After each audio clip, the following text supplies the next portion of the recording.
Chris and Jeff back again. Baseball cards, they're only friends. Super short prints they collect. The rarest of cards, gotta respect. Blabbing about slabbing. Every Thursday's a spot. Blabbing about slabbing. SSP cards that we've got.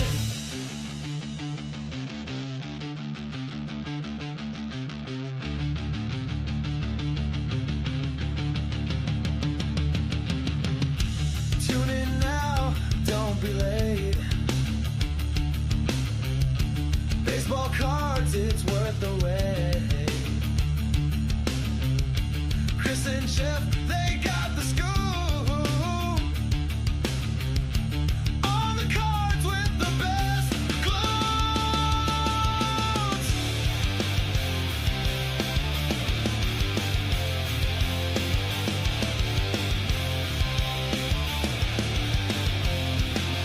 Chris follows the Braves through thick and thin. Jeff's with the Brewers, always in to win. Their love for the game shines on the screen. Collecting variations, they're a winning team. Chris, we made Holmes 168's top 2 hours of TV. That's pretty good. That's yeah, I like it. I think Thank you probably could expand a little bit, maybe check some Simpsons reruns out, but yeah, I appreciate it. Great.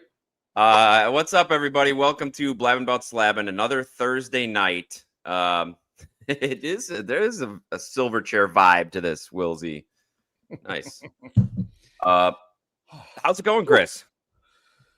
Oh, it's starting to get hot out here, Jeff. It really is. I got a little space air conditioner in the man cave, and it's working hard. It's doing the best it can. Yeah. Yeah. It's getting hot here too. Yeah. Oh yeah. Ooh, 19th wedding anniversary. Oh, well, cheers to that. Cheers Happy to that, anniversary. and cheers for spending your anniversary evening with us. You guys might remember, some of you were there, but I think it was my 20th wedding anniversary doing a PSA blind reveal at Jeff's house. It was well And then received. Sleeping on the couch. I think I spent the whole weekend there. Yeah. We got an early bounty from Reed Gonsowski for the Mizorowski debut patch. I believe he's offering $1 billion. Ooh. I asked Jeff, did you see his Tops Now cards? Like, did he come up early enough? Is he an update, or is he going to be next year? I didn't look. I don't know. I figured you'd be on top of this.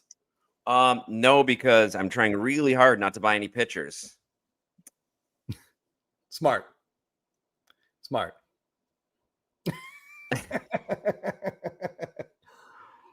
right. Yeah. That would be very coming- funny. That would be great. Coming in only 3 games back.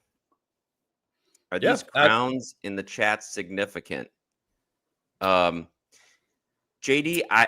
it's funny that you Yes. say crowns. I can't see anything, but I think YouTube changed it. Like they put crowns on the people that participate the most or something. Chris, do you know anything about this? Yeah, actually, M. Parsons and I were discussing this because she couldn't figure it out. But it's like the people who comment the most, I think, get this little crown that shows up. And as the night goes on, it will bounce from person to person. I don't think it rates the comments. Yeah. That I could be a wish. problem.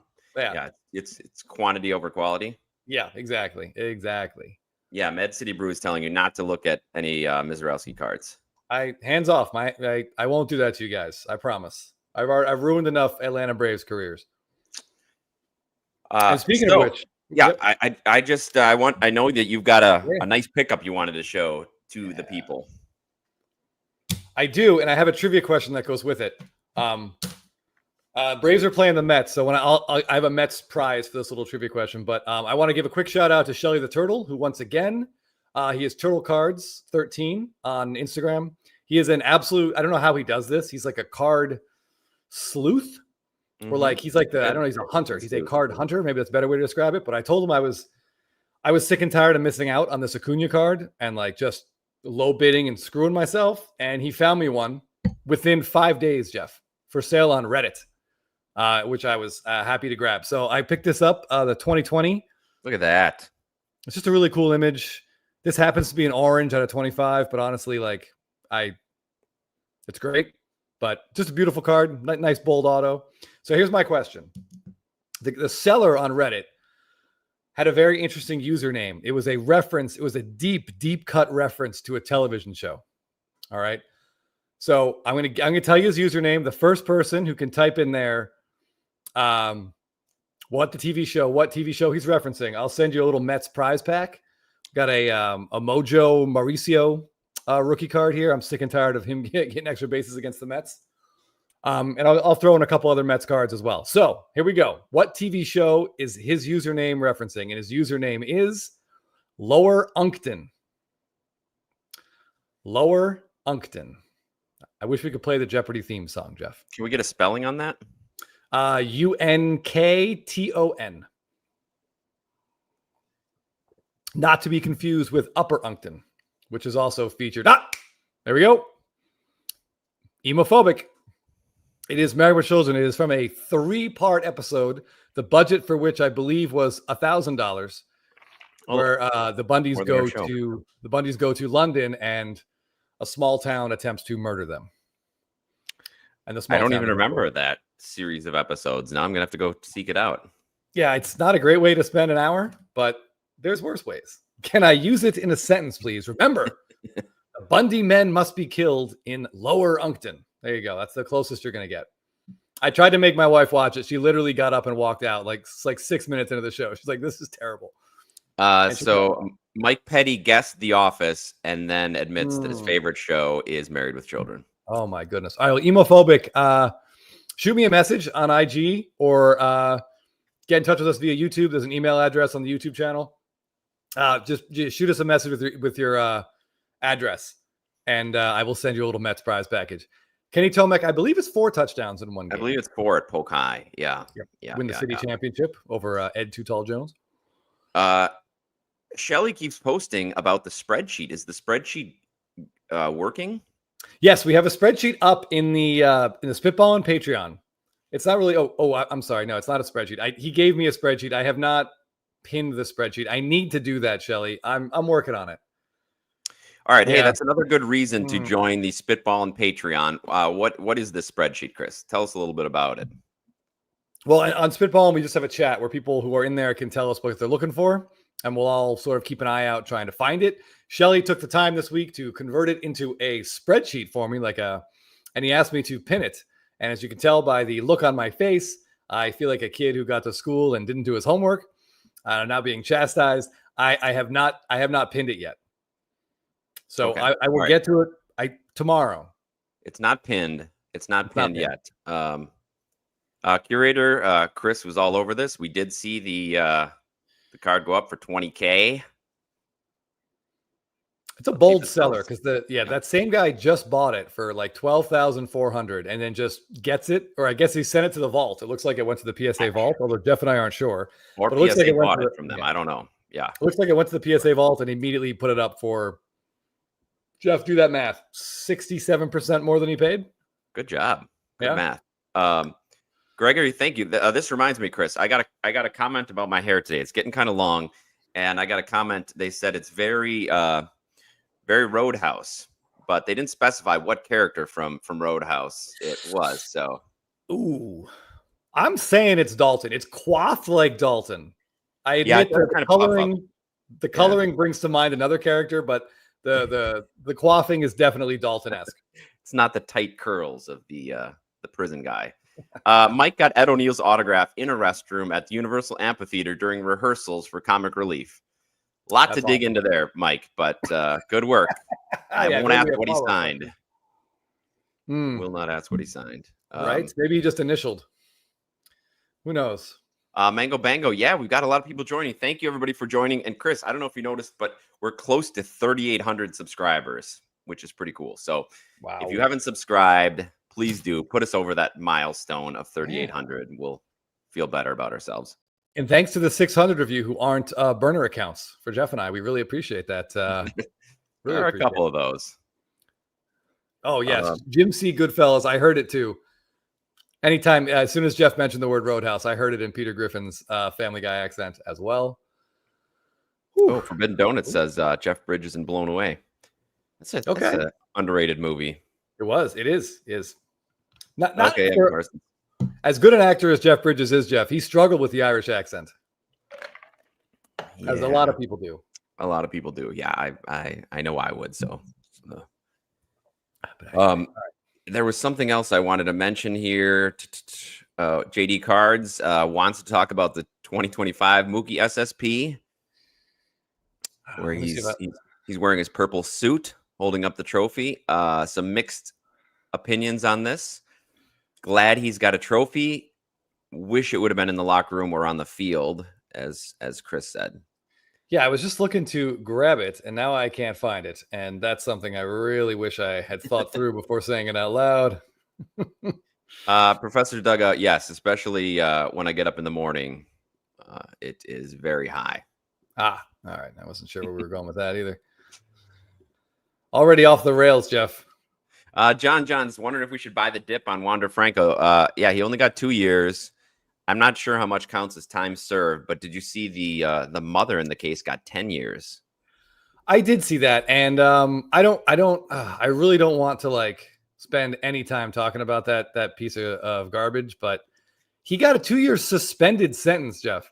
Oh, I didn't know it was suspended. He was found guilty, and the judges did not. The prosecution asked for 5 years, and they gave him 2 years suspended. Yeah, that's a big disappointment among the California Penal League, which was hoping to get a star player. All right, enough Wander talk. There's the card. Okay, what do you say? Man, it's so funny, Jeff. I feel like I'm almost positive I said on the show, boy, as long as he's holding up the trophy, I'm going to be really happy. I and believe you did say that. Yeah. Damned if Topps didn't find a way to have him holding up the trophy that doesn't make me happy. Yeah, I just picture them trying to Photoshop like a cigarette hanging out of his mouth, wearing a bathrobe, but holding the trophy and saying, "Wow, we got Chris." This is exact Bucks Collector. This is exactly what my wife said when I showed her the card. She said, "Is that Mookie or is that Pitbull?" Pitbull with a tan. Yeah, I'm just like, ugh. Like, I think someone looked this up for us. I think he's in Vegas, Jeff, right at like the awards show or something, some postseason event. So I don't know. Does the trophy follow them around and then they get pictures of the guys from the red carpet holding the trophy? I don't know. But like they crop the trophy out. I mean, there's so many good shots of him holding the trophy above his head and screaming on the field. Like, whatever. It is what it is at this point. I think Scotty B always likes to say someone at Topps hates Mookie Betts. And they just will not give him a lot of great images. And I'm starting to think that might be right. Yeah, especially when you compare it to the Ohtani and then the Freeman cards. We've seen what it could be, and Mookie doesn't get it. Mm-hmm. Okay, John's making a stand here, drawing a line in the sand. I'll never buy a card where they aren't wearing a jersey. All right. I can respect that. Yeah. We're buying baseball cards of baseball players. They should at least be dressed for the occasion, right? Yeah. Yeah, I can see that. Yeah. Looks like he's at the ESPYs. It does look like he's at the ESPYs. That's a really good description of it. Hold on. I don't want to. Somebody mentioned Clayton Kershaw, and yes, he's looked great. I'm glad for him. That group of aging pitchers, Scherzer, Verlander, and Kershaw, hasn't been great. What do we got going on here? Is he going? Yeah, someone sent me this one today or yesterday as well on Instagram. This is Garrett Whitlock, Red Sox reliever, riding a bicycle. Actually, is he going across campus to chemistry class or what? I just don't know. But the thought process that someone who makes baseball cards for a living sees this picture and is like, "Yep, putting this on a baseball card," like that. Just I don't know where we're coming from. I don't understand. There's a broken cog in the system, Jeff. All right, this reminds me, though, Chris, there's a really great tradition in Green Bay at Lambeau Field where the players training camp, the kids bring their bikes, and then the players with their pads on in uniform ride the kids' bikes to and from practice. And it's a really cool tradition, and it's fun to see the big players on the small bikes. And something like that I would like to see on a card. They're in uniform. It's a tradition. This looks like he's just a college student or a TA late for class. Yes, there's some really funny comments in here. Yeah, ATL Jeff Black, you would think after the Chris Sale incident, the Red Sox front office would have been like, hey, no more bikes, guys. but I don't think there's many people left in the Red Sox front office anyway. But yeah, I don't get it. But yeah, this kind of card, it's Whitlock's gap year bicycle across Europe. They just got an image of him in between. Going from hostile to hostile. I like it. But yeah, there's the World War II vibe to this too, and even like the washed out color of the card. Now, to be fair, J1 collects with an excellent comment here. To be fair, Whitlock isn't usually on the field very long, so it's hard to. He tends to be hurt quite a bit. Oh, it's Chris Bryant syndrome. I didn't realize he had that. Sorry, he missed a lot of the last couple of years, so maybe a little difficulty. Meeks is throwing one out here. He's not wearing a jersey. Not wearing a jersey on his scorecard, Chris. He's got pads on though, right? He still has the pants, like the uniform pants. Yeah, I guess like John, we got to be real specific. Does it have? What element of? What if he's just wearing a cup? If he's just wearing a cup, will you buy it? Oh boy! Oh my goodness! I'm gonna say no. Mango Bango, I think Topps intentionally strives to find the most ridiculous photos. In some cases, that seems to be the case. OG Sports Cards, this is a great idea. We're endeavoring to get Mike back on. He did promise that Ohtani would have a better SSP, and he was right about that, Chris. Yes, he 100% delivered on that one. Yeah, that card is fantastic, and you can tell by the prices it's getting that people absolutely love it. It's selling for like almost 6 times what his Series 1 SSP is going for. So, yeah, I think you're right about Craig Breslow typing into Chat GPT. I don't know. Tip of the mitts throwing out the Nolan Ryan tuxedo. I'm trying to remember. Isn't he wearing cleats in the tuxedo when he's pitching? That's still. I'm gonna pull that card up. That's still a great card. Somehow that one works. Yeah. Maybe because he's not wearing a tuxedo. Doing a baseball thing. He's still making a baseball move, right? Yes. Yeah. I think Dave Stewart has one too. He's got the turf shoes on. He's got the hat, the glove. So yeah. All right. I think this might get around the hard line, I think. Yeah, we just need some cleats and a hat. I think we just need some semblance of a uniform, of attire. I don't want to see a picture of Nolan Ryan walking out to dinner or something. I know Stadium Club has used quite a few Nolan Ryan rodeo themed images lately, Jeff, like of him with riding horses and wrangling some cattle. Yeah, that's what Meek says. There's horseback. Yeah. Coda says he always sees this on your desktop. Yeah, it's right here. Makers taste extra good tonight. I don't know why. Probably because I'm hungry. So Jeff, what do you want to do? Should we do some IG cards, or should we get right into this Topps Chrome checklist? Because there's some stuff that jumps out at us as good and bad. Maybe we should start with the checklist and then end with some positivity. But a reminder about trivia. I want to show you winner's choice tonight for trivia. Couple of SPs. New San Francisco Giant, Rafael Devers. Look how happy he is. He hasn't been that happy in Boston in a long time. Or a little old school Lou Gehrig. Look at those wool uniforms. Those had to be hot. Sheesh. Okay, so winner's choice for trivia is one of these SPs. Some difficult trivia questions tonight. Chris is really digging into it. I got to see a preview of it, and it's going to be a tough one. Yeah, I got to be honest. I was a little annoyed lately that people are just living in the 700s and 800s against us, Jeff. So I tried to throw a couple. There's some easy ones, and then there's 3, I think, pretty tricky ones in here. So yeah. Oh, Ebophobic. That 92 Bowman set is just near perfect. It's so absurd. It's so very 90s.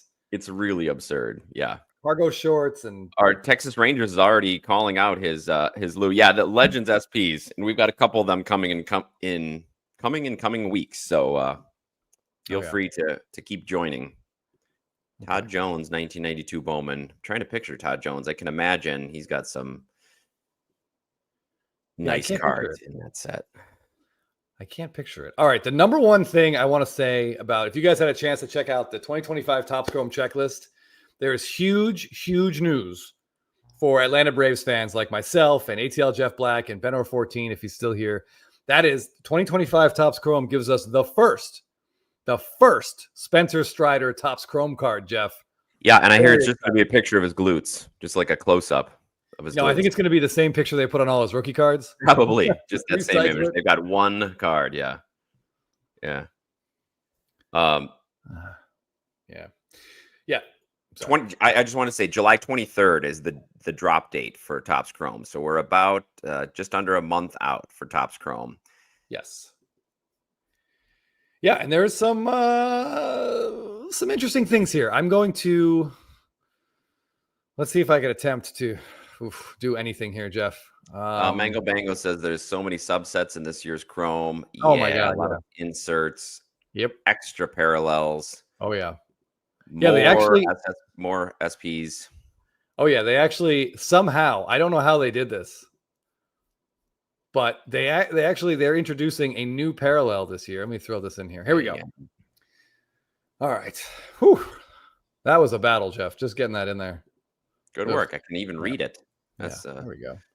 Okay. Let me find Ray it. Wave. I see that. Real quickly, curator DeGrom looked vintage last night. It was great. And I was half joking in a group text, but I think if he had gotten the no-hitter, that would have really bumped up his Hall of Fame chances. People love big moments, and he hasn't had a long career. So yeah, it would have been nice to see. Yeah. Yeah, it would have been cool. Those highlights felt like, Jeff, I was watching baseball from 5 years ago. Yeah. All right, if you guys can see the screen right here, this new parallel they seem to be introducing is called geometric. Okay, what? That top one there, unnumbered refractors, a geometric. Now I'm getting this all from Chasing Majors. If he stops by later, I'll ask him to clarify this top part here. But it says the pack odds are 1 in 0.33 Breakers Delights. So does that mean three cards per box? But they're also 1 in 21,000 Fanatics mega boxes. So something there might not be right. So you're getting 1 in every third of a box? Apparently. Breakers Delight. So you're guaranteed one, in other words, in Breakers Delight. Is that what that means? I think so. Or maybe there's 3 in there. I'm not sure. Wow. But unnumbered refractors. So now we're at 1, 2, 3, 4, 5, 6, 7, 8 unnumbered refractors. Now remember, people think refractors are hits, right? And these ones aren't even numbered. No. Typically, we'd see pink refractors and then pink and prism, and then they introduced negative, sepia, X fractors, of course, but all these other ones. Wow. Yeah. Oh yeah. Professor's Dugout says there was geometric in Bowman. I ripped one box of like a retail box with my dad. Otherwise, I have not really looked at a lot of Bowman cards from this year. I will pull up one so we can maybe get a sense of what that looks like in a minute. Excuse me. They're also, so if we scroll down here. OG, I remember this. Chris probably does too. The Pro Line insert set, the players and their wives. Yeah. One of the first cards, sports cards, I actually gave my wife, which she still has. There's quite a few I've given her that have unfortunately gone to the recycling. But there's a Mr. Rogers card in that set, which I gave her a few years ago, and it's still in a one touch on her desk. Is it Fred Rogers? I didn't Yes. remember him being in that. No. Yeah. Very cool. Okay. All right, let me hop over to this again. All right, so we're also getting a teal refractor. Now, I think, you guys correct me if I'm wrong here, but I think the teal refractor is new, and I challenge us to distinguish it from aqua lava, and aqua ray wave. I'm not. They're really. I think they're hearing that everybody likes blue refractors, and they're really trying to expand the blue color wheel to try to find every shade of blue. Yeah, I mean, we've got with teal and aqua, Jeff. I think turquoise has to just be right around the corner. Oh, sure it is. I'm sure it is. OG, wow. Skipped the pre-sale for this and bought the Series 1 Otani SSP PSA 10 with fireworks. What a buy. Oh, Nice. That is an excellent use of that money. Yeah, absolutely. Yeah, that is that's a great decision. I would have done the exact same thing. Scott M is wondering if we have print numbers for Chrome, and Chris actually did find some print numbers, whether or not those were. Yeah, give me a second. Let me see what I can. Yeah, hold on. All right, so this is what. Oh boy. All right. Someone over-ordered the refractor paper, and they just had to keep coming up with things. All right. So thank you, Professor's Dugout. I looked up what a geometric refractor looks like out of Bowman this year, so we can get a sense of what they'll look like in Topps Chrome. And I see a gigantic issue with this, but obviously it didn't matter for Bowman Chrome. I didn't hear anyone complaining about this, but to me, this looks very much like something else. So let me grab it.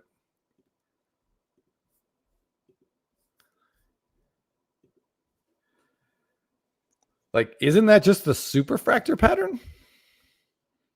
But in a color?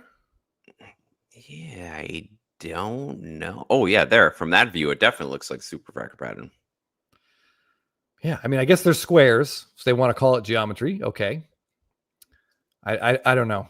Oh, that's the geometric you're showing. Yeah, Okay. that's the Bowman geometric. So I assume Topps Chrome geometric will look just like this. This is the M. green. Newbert, thank you, Topps. Us collectors have been clamoring for years for a teal refractor, and now we've got one. Yeah. It feels so good to be heard, doesn't it? Yeah. Ay. So I don't know. I'm not thrilled about these geometric cards, but I think you probably could have guessed that. Let's head back. Let's look at these refractors a little bit more because there's going to be a green geometric just like that one. They look like the mega box refractors. Yeah, that's true. A little bit.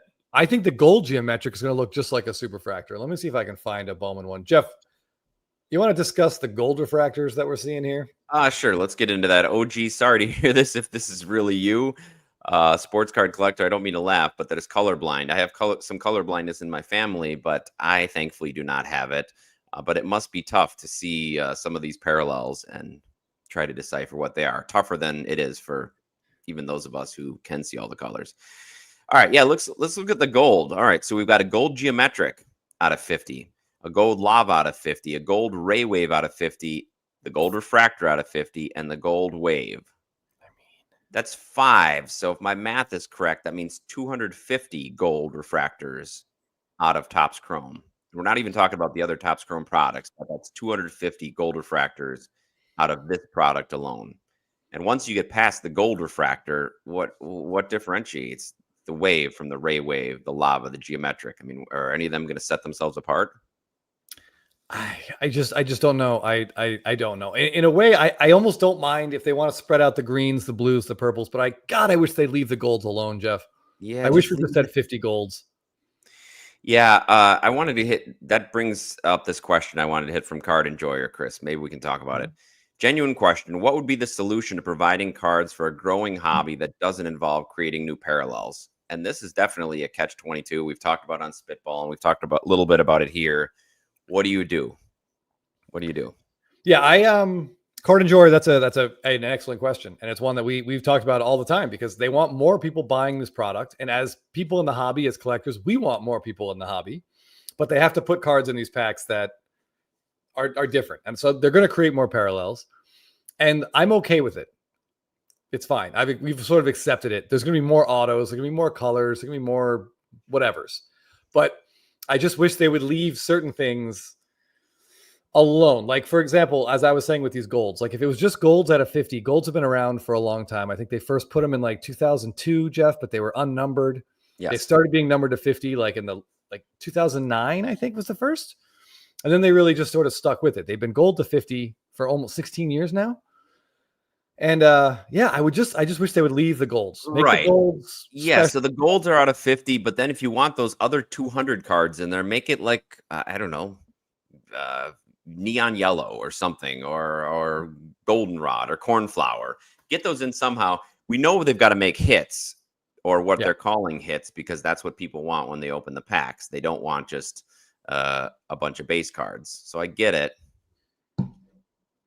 Yeah, I mean, Curator says we shouldn't worry about it, Chris. You do only get the 50 true golds. I think it makes the true colors even better and raises the prices of those in the long run. That is true, right? Yeah, go ahead, Jeff. I see both sides of it. I see what Chris is saying, especially with new people coming into the hobby that don't know what's going on. They don't really know the difference between the golds and. But you're right. The people who are just collecting the gold runs, they can get their hands on one of those 50 golds, hopefully. So I see both sides. It's tough. It's tough. Yeah, no, you're right. And the true colors do sort of become more special, because of all the watering down of the other ones. But we just worry about the the people that don't quite know it as well.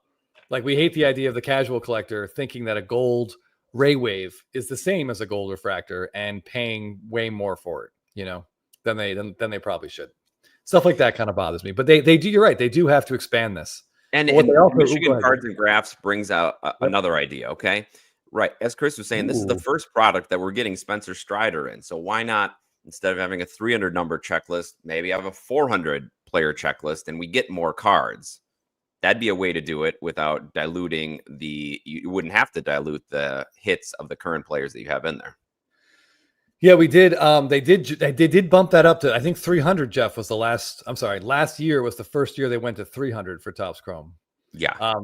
But I also think if they're going to give us all these more parallels and they're going to make more cards, they really should also make an effort to get the price down, because your odds of getting value get exponentially harder every single year. So I would like to see this box come out. I think the MSRP was like $200. I would like to see it at like 149, and the retails to be even lower, just to give people, make it more accessible. Totally agree. But the problem is that it bumps up on the secondary market. So Topps sees people selling on eBay then for 300, and they're like, I want a piece of that action. This is the true solve for it, Abel, but we're never going to see that again. The true solve would be competition, more manufacturers, like back when you had Score entering the hobby. It put pressure on Topps to come up with some new things. Upper Deck put pressure on them. Now, when one company has all the licenses, you're not going to get that. So I don't know. Yeah. And going back to the more cards issue, Jeff, you and I talked about a couple months ago how when Bowman came out, right? They stripped cards out of the Bowman boxes, out of the hobby boxes, right? Yep. They just took cards out. Like 30 fewer cards, I think, in a hobby, and like 50 fewer in a hobby jumbo than the year before. Like, we don't skim off the top. Give us our base cards. That was their solve, by putting fewer cards in the box, but still charging the same amount. Right. I mean, Matt, this is making it more clear that Bowman firsts are going to be the ones that really stick out. That's true. Yeah, absolutely. Even though that parallel rainbow is also increasing, it's still just one set, one special set. Whereas this is just the first of, who knows, 7 Topps Chrome variation sets coming out this year, Jeff. Yes, so many Topps Chrome, right? It's not just Topps Chrome; it's Chrome Cosmic and etc. A Plumberman, if Topps distributed the product freely and not to a select couple of retailers, the price wouldn't artificially rise in the secondary market. Maybe. It's hard to say what freely would be, because they've tried to distribute directly to consumers, cutting out that middleman entirely. But almost all the products that they've sold directly to consumers on the website have also seen a big bump in secondary markets. So those prices have increased the original prices. So I don't know. I don't know what the real answer is to that. Yeah. Shiesty Huli, a lot of people are talking about Caminero. He didn't get a ton of all-star attention, I don't think. But yeah, fantasy baseball players, and certainly if you want to discuss him, you can message Canadians of the Hobby on Instagram. He is desperate for people to talk to him about Junior Caminero. And he went, I think, probably because he had so much hype coming into this year, Chris. He was such a hot pick, and it got off to a pretty slow start. Now he's been really good, but as we've seen before with even guys like Soto's caliber and Vlad's, if you or their pedigree, if they come in and have a slow start, it's really tough to recapture that momentum. Yeah. And people were excited for me in that ballpark, and now he's finally cashing in. So we'll see how he does in the summer when they're on the road for like 5 straight weeks. Yeah. Professor's Dugout pointing out this the same thing with Topps Chrome, Jeff. They're skimming out a couple of packs in the hobby boxes. It just seems so unnecessary. Yes, and most people aren't going to notice that. Holmes says, I know for a fact your comment on Fanatics trying to capture the secondary market is a direct quote from someone I'm close to at Fanatics. And I understand. They're a public company. They're a business. They want to make money. So if they sell a product for $100 and then they see it being sold for $500, they're thinking that's $400 that we're not getting per product. So yes, I'm sure that's absolutely in their minds. Yeah, I'm putting the trivia link in there again. Yeah, and I think like what they saw with Topps Chrome Update last year, Jeff, I think that probably, I don't know, that definitely caused multiple meetings, because they put the debut patches in Topps Chrome Update to make them accessible for everyone. Everyone, right. Only to watch secondary prices hit. I think we saw $900 before Skeens got pulled. It was insane. You're absolutely right. Even these mega boxes that I got, Yeah. were going for, like, before Skeens was pulled, over $100, $150. Yes, and if you guys were watching, if you remember one episode we did, Jeff ripped one of those live, and it was just spectacular. I think the best card was about 50 cents. It was an absolute disaster. Yes, completely worthless. Completely worthless, but it was good.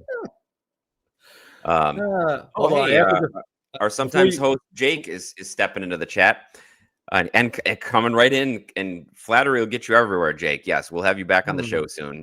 Much appreciated. I like how he had to work the word straight into that comment, so we don't make any assumptions. Mookie Chilson, Dynamite Simpsons reference. What is this one, Chris? Canyonero is an oversized SUV that is sold in Springfield, and Krusty the Clown is their biggest spokesperson. And there's like a minute-long song, like they did a full commercial for it, and it's spectacular. I will show it to you sometime. I'm not going to sing the entire, but yeah, it's something like this. I think it's 3 lanes wide, 2.5 tons. We're familiar. All right. We can go through all the lyrics, but best to focus. Try to focus. I'll just make one more point before Chris moves on with this checklist. Yep. Thanks, Ju Kim. Long-term issue. If the prices keep going up, when the hobby hits a wall, it will crash hard. Companies go from profitable to bankrupt fast. And it's interesting you talk about prices going up. Our friend Teapot, aka Raptor, just did a video about this and saying how he's certain prices are going to go up and fast and more than we thought they would, because once basketball and football collectors come into the market, Topps is going to realize that their baseball products are priced very low compared to where the similar basketball and football customers expect to be buying things. So he predicts Topps Chrome boxes getting $800, $900, $1,000 by 2028. So we will see if he's right. But there's just enough demand there that it's raising the price. It's baffling. I saw someone in the comments, I forget who it was, I apologize, mentioned that Panini, I guess at one point sells like boxes for 20 grand where you get 2 cards. Like I don't do any of that stuff. I don't do any other sports but baseball. So I have no idea what Panini's doing. And I hear stories like that, and then like what Teapot was saying, and I panic. Yeah. I mean, the typical box, the Prism box, the Select box, $800 to $1,500 automatic right away, and that's what he thinks we're going to go that way with Chrome, and DCU Atomic. This is it. We never go back down. We never go back down. Once Topps is raising these prices, which I've noticed. I've been a member of the Montgomery Club, Chris, which has been a great way historically to get your hands on Sapphire boxes, which I like, for really reasonable prices before they hit the market. And now they hardly offer anything through Montgomery Club, and what they do, they really raise the prices up already. It's never coming back down. Once it goes up, it won't come back down. And so that's what Raptor was saying. Once the prices go up, when Topps Chrome football and Topps Chrome basketball come back on the market, it's going to be hard for them all to come back down. Oof. All right. Final Canyonero reference. Shout out to Professor's Dugout here. Smells like a steak and seats 35. Is it a bus? It's a big car, Jeff. It's a big car. It kills a lot of deer in the commercial. Texas, smarter, more savvy with their money, maybe, but we'll see. Yeah, I don't know where the bar is there. But yeah, I don't think you're right. It's not the only thing that will make a change, Jeff, is when people stop. Like they put out Topps Chrome at $600 a box and they sell 20% of it. Like that's really the only thing that would make it would make it change.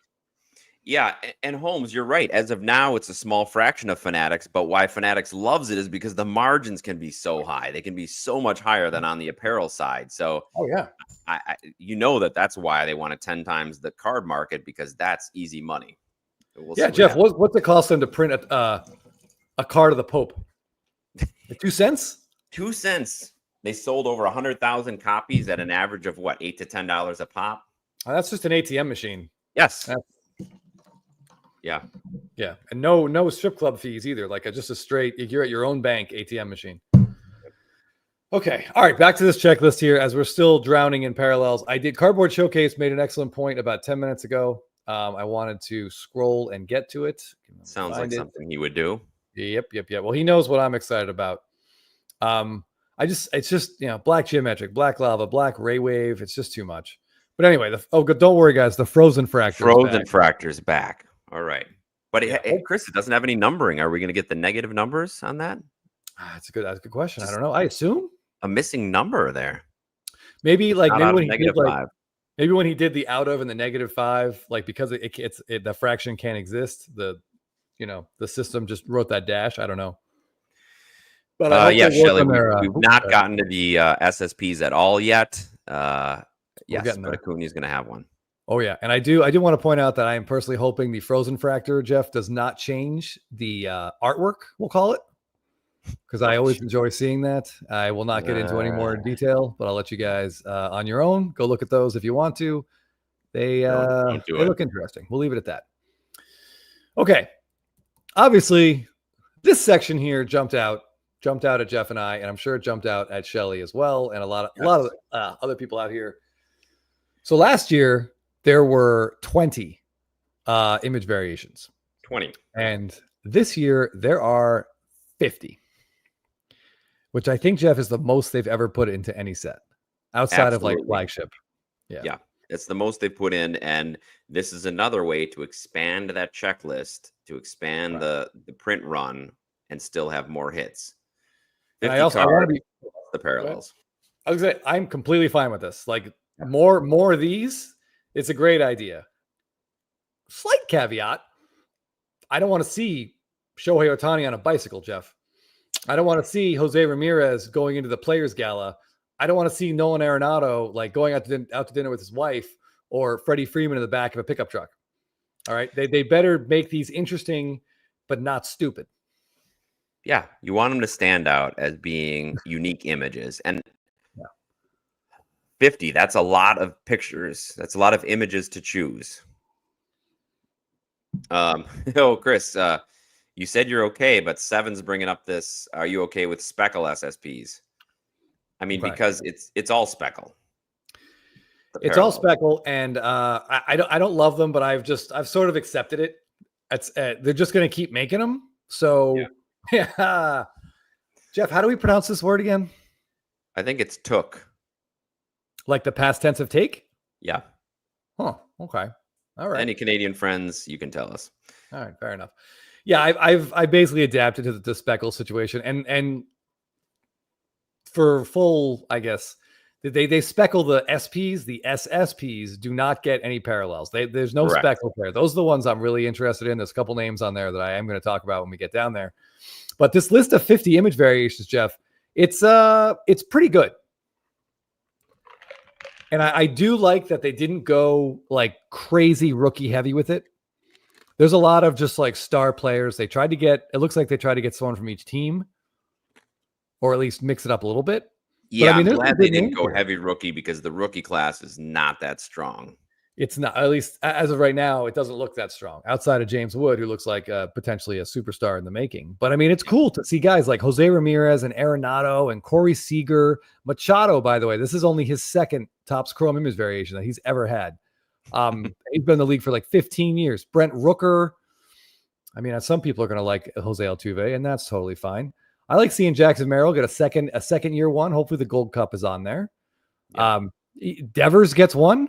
He hasn't had one since his rookie year. That's great. Fortunately, it's a little out of date now with the Red Sox. So what are you going to do? Lindor has one. Chris Sale, that's awesome. Zach Wheeler. I mean, I think for player collectors, these 50 cards are going to be really fun to watch. To watch them show up. Yep, I'm going to like that Churio one. Mango Bango is talking about print run. All right, so we're still on the SPs. So we don't really know about print run on these. Do we have odds, Chris? There we are. Yeah. So Jeff and I were looking at this right before we came on here. I just wanted to finish real quick. One of the names that gets me really excited about this, and I know our good friend Raptor, aka Teapot, is excited. Tarek Skubal has an image variation here. Yeah. And that's pretty cool for the reigning Cy Young Award winner. Normally someone, Jeff, that would just be forgotten when it comes to this stuff. He gets one. So that's fun. I'm excited for that card. And we could have a fun conversation 3 months from now at the end of the year, deciding who was the worst player that had one this year. Yeah, I see some potential on there. Yeah, I see Austin Riley's name on this. Yeah, that's my eye was drawn to him immediately. Only because I'm grumpy about it. Adolis Garcia is probably the worst player on here. Print And runs. we've talked about this, Ju Kim. Fans sending in picks or getting to vote on certain picks on a Topps website. That would be a great way to get fans interested and involved. Hopefully, Fanatics goes that way, at least for a couple. Okay, so here's what we can generally see. Last year there were 20 image variations, and Chasing Majors approximated about 1,000 per base card, which seems like a lot, but really isn't that many, right? Yeah, that's reasonable. Right. And they were last year, they were 1 in 536 hobby packs, and there were 20 cards. So now we have gone from 20 to 50, and they went from 536 hobby to 169 hobby. All right. So that seems right about on par, about 2.5 times. 2.5? Yeah, 2.5 times the checklist is, so about 2.5 times as often you'll pull one. Yeah, I'm going to trust Jeff's math on this and say that that's going to be pretty close. So I'm going to, I think we can safely estimate approximately 1,000 of each of these base cards. And then the speckles are all numbered accordingly. But yeah, I don't, that the expansion of that list, I think is cool. We got more players getting bonus cards. Give us some cool images of these guys. I want to see Adolis Garcia flexing again, because that's good motivation. Yeah. It sure isn't helping his production this year, but it is not. I think that card is 2 years too late. Yeah. Or well, at least 1 year too late. Okay. And by the way, I also want to point out, Jeff, there's no SSP of Freddie Freeman, but there is an SP here. And we all know what this card needs to be. Yes, we do. Yes, we do. I'm actually not excited to see it, Jeff. I find myself like afraid, dreading that it won't be. I'm hoping for the wide shot. Absolutely. Yeah. M. Parsons mocked one up that I put on my Instagram, I remember that fall. And hopefully someone saw it and someone liked it. We shall see. Yeah. Chris C, it's gotta be. It has to be. Yeah. But give me a wide shot with the crowd in the back, bat raised in Freeman's hand. Yeah, let me see if I could dig up that the one. Mango is coming up with it, what it might actually be. Good Lord, please. Teapot would love the Freddie Freeman dancing at second base. I think they've done that to death with the Dodgers dancing, like little subsets. This would be great, ATL Jeff Black. This would be great. Maybe this is a stadium club. I'd love to see that. Yeah, I would love to see that card too. It has more of a stadium club feel to it, but if it's in chrome, I would absolutely dig it. I couldn't find one. I went on Getty Images. We can't show you guys Getty Images. It's all copyrighted and copyrighted, and rightly so. But I couldn't find one on Getty Image of him screaming with his dad. They had a couple great horizontals though, of him holding the bat up. So that's what we're going to hope for. Yeah. We'll see. Okay. All right, everybody get in trivia. We'll try to play in about 10 minutes, right, Chris? Sure. Got these SP prizes. Get in trivia. Get in there. There we go. All right. Let me get back to, okay. So let's scroll down. Let's take a look at there once again are 10 SSPs, which we are very excited about. All right. Obviously Ohtani was going to have one. So what's that going to be? I don't know. I'd love to see a shot of him celebrating after he homered off Dylan Cease. Sorry, Padre fans. That might have been so many good choices. Aaron Judge has one. I mean, that's going to be his. Let's see. He had one last year, but it's so terrible that he's owed a good one. And he had so many great moments last year. I don't want to see in the comments. It's not going to be that. It's not going to be that in the comments. So hopefully maybe it's him homering off Emmanuel Clase. I'd love to see that Indians matchup. Yeah. Yeah. That would be really cool. We'll see. Acuna has one now. No, I didn't even think of this. Yeah. Listen. I mean, earlier, that's why I can't remember who said it, but somebody said, "Where's the card?" And that might be it. Yeah, Shelly gave me a twinge of hope, Jeff, that I really didn't need. If I'm being completely honest. Yeah. It didn't occur to me that in 2024 they might use an image from in a 2025 set, they might use an image from 2024, but maybe they will. Maybe they will. I don't know, but it concerns me, Jeff, because I'm afraid instead of that, we're going to get something that looks a lot like this. And nobody wanted this card. Hey, Doc's cards. Oh boy, yeah. Oh man. Thanks. Yes, rope here. Yes, we were looking at the Topps Chrome checklist. I will pull it back up in just a moment. Yeah. Chris C tried to sell his 18 wax at a show. Huge mistake. Dealers offered half comps. Yeah, I know. We've talked a little bit. It's really hard to sell wax, and dealers do not want to give you anything for it. I was fortunate to get a pretty decent price on most of my wax that I sold to Burbank. But still, it was like 65, 70% comps. So yeah, wax is tough, and it's tough to ship, to sell, to piece out individually. And I think the dealers know that, so they want to rake you over the coals if possible.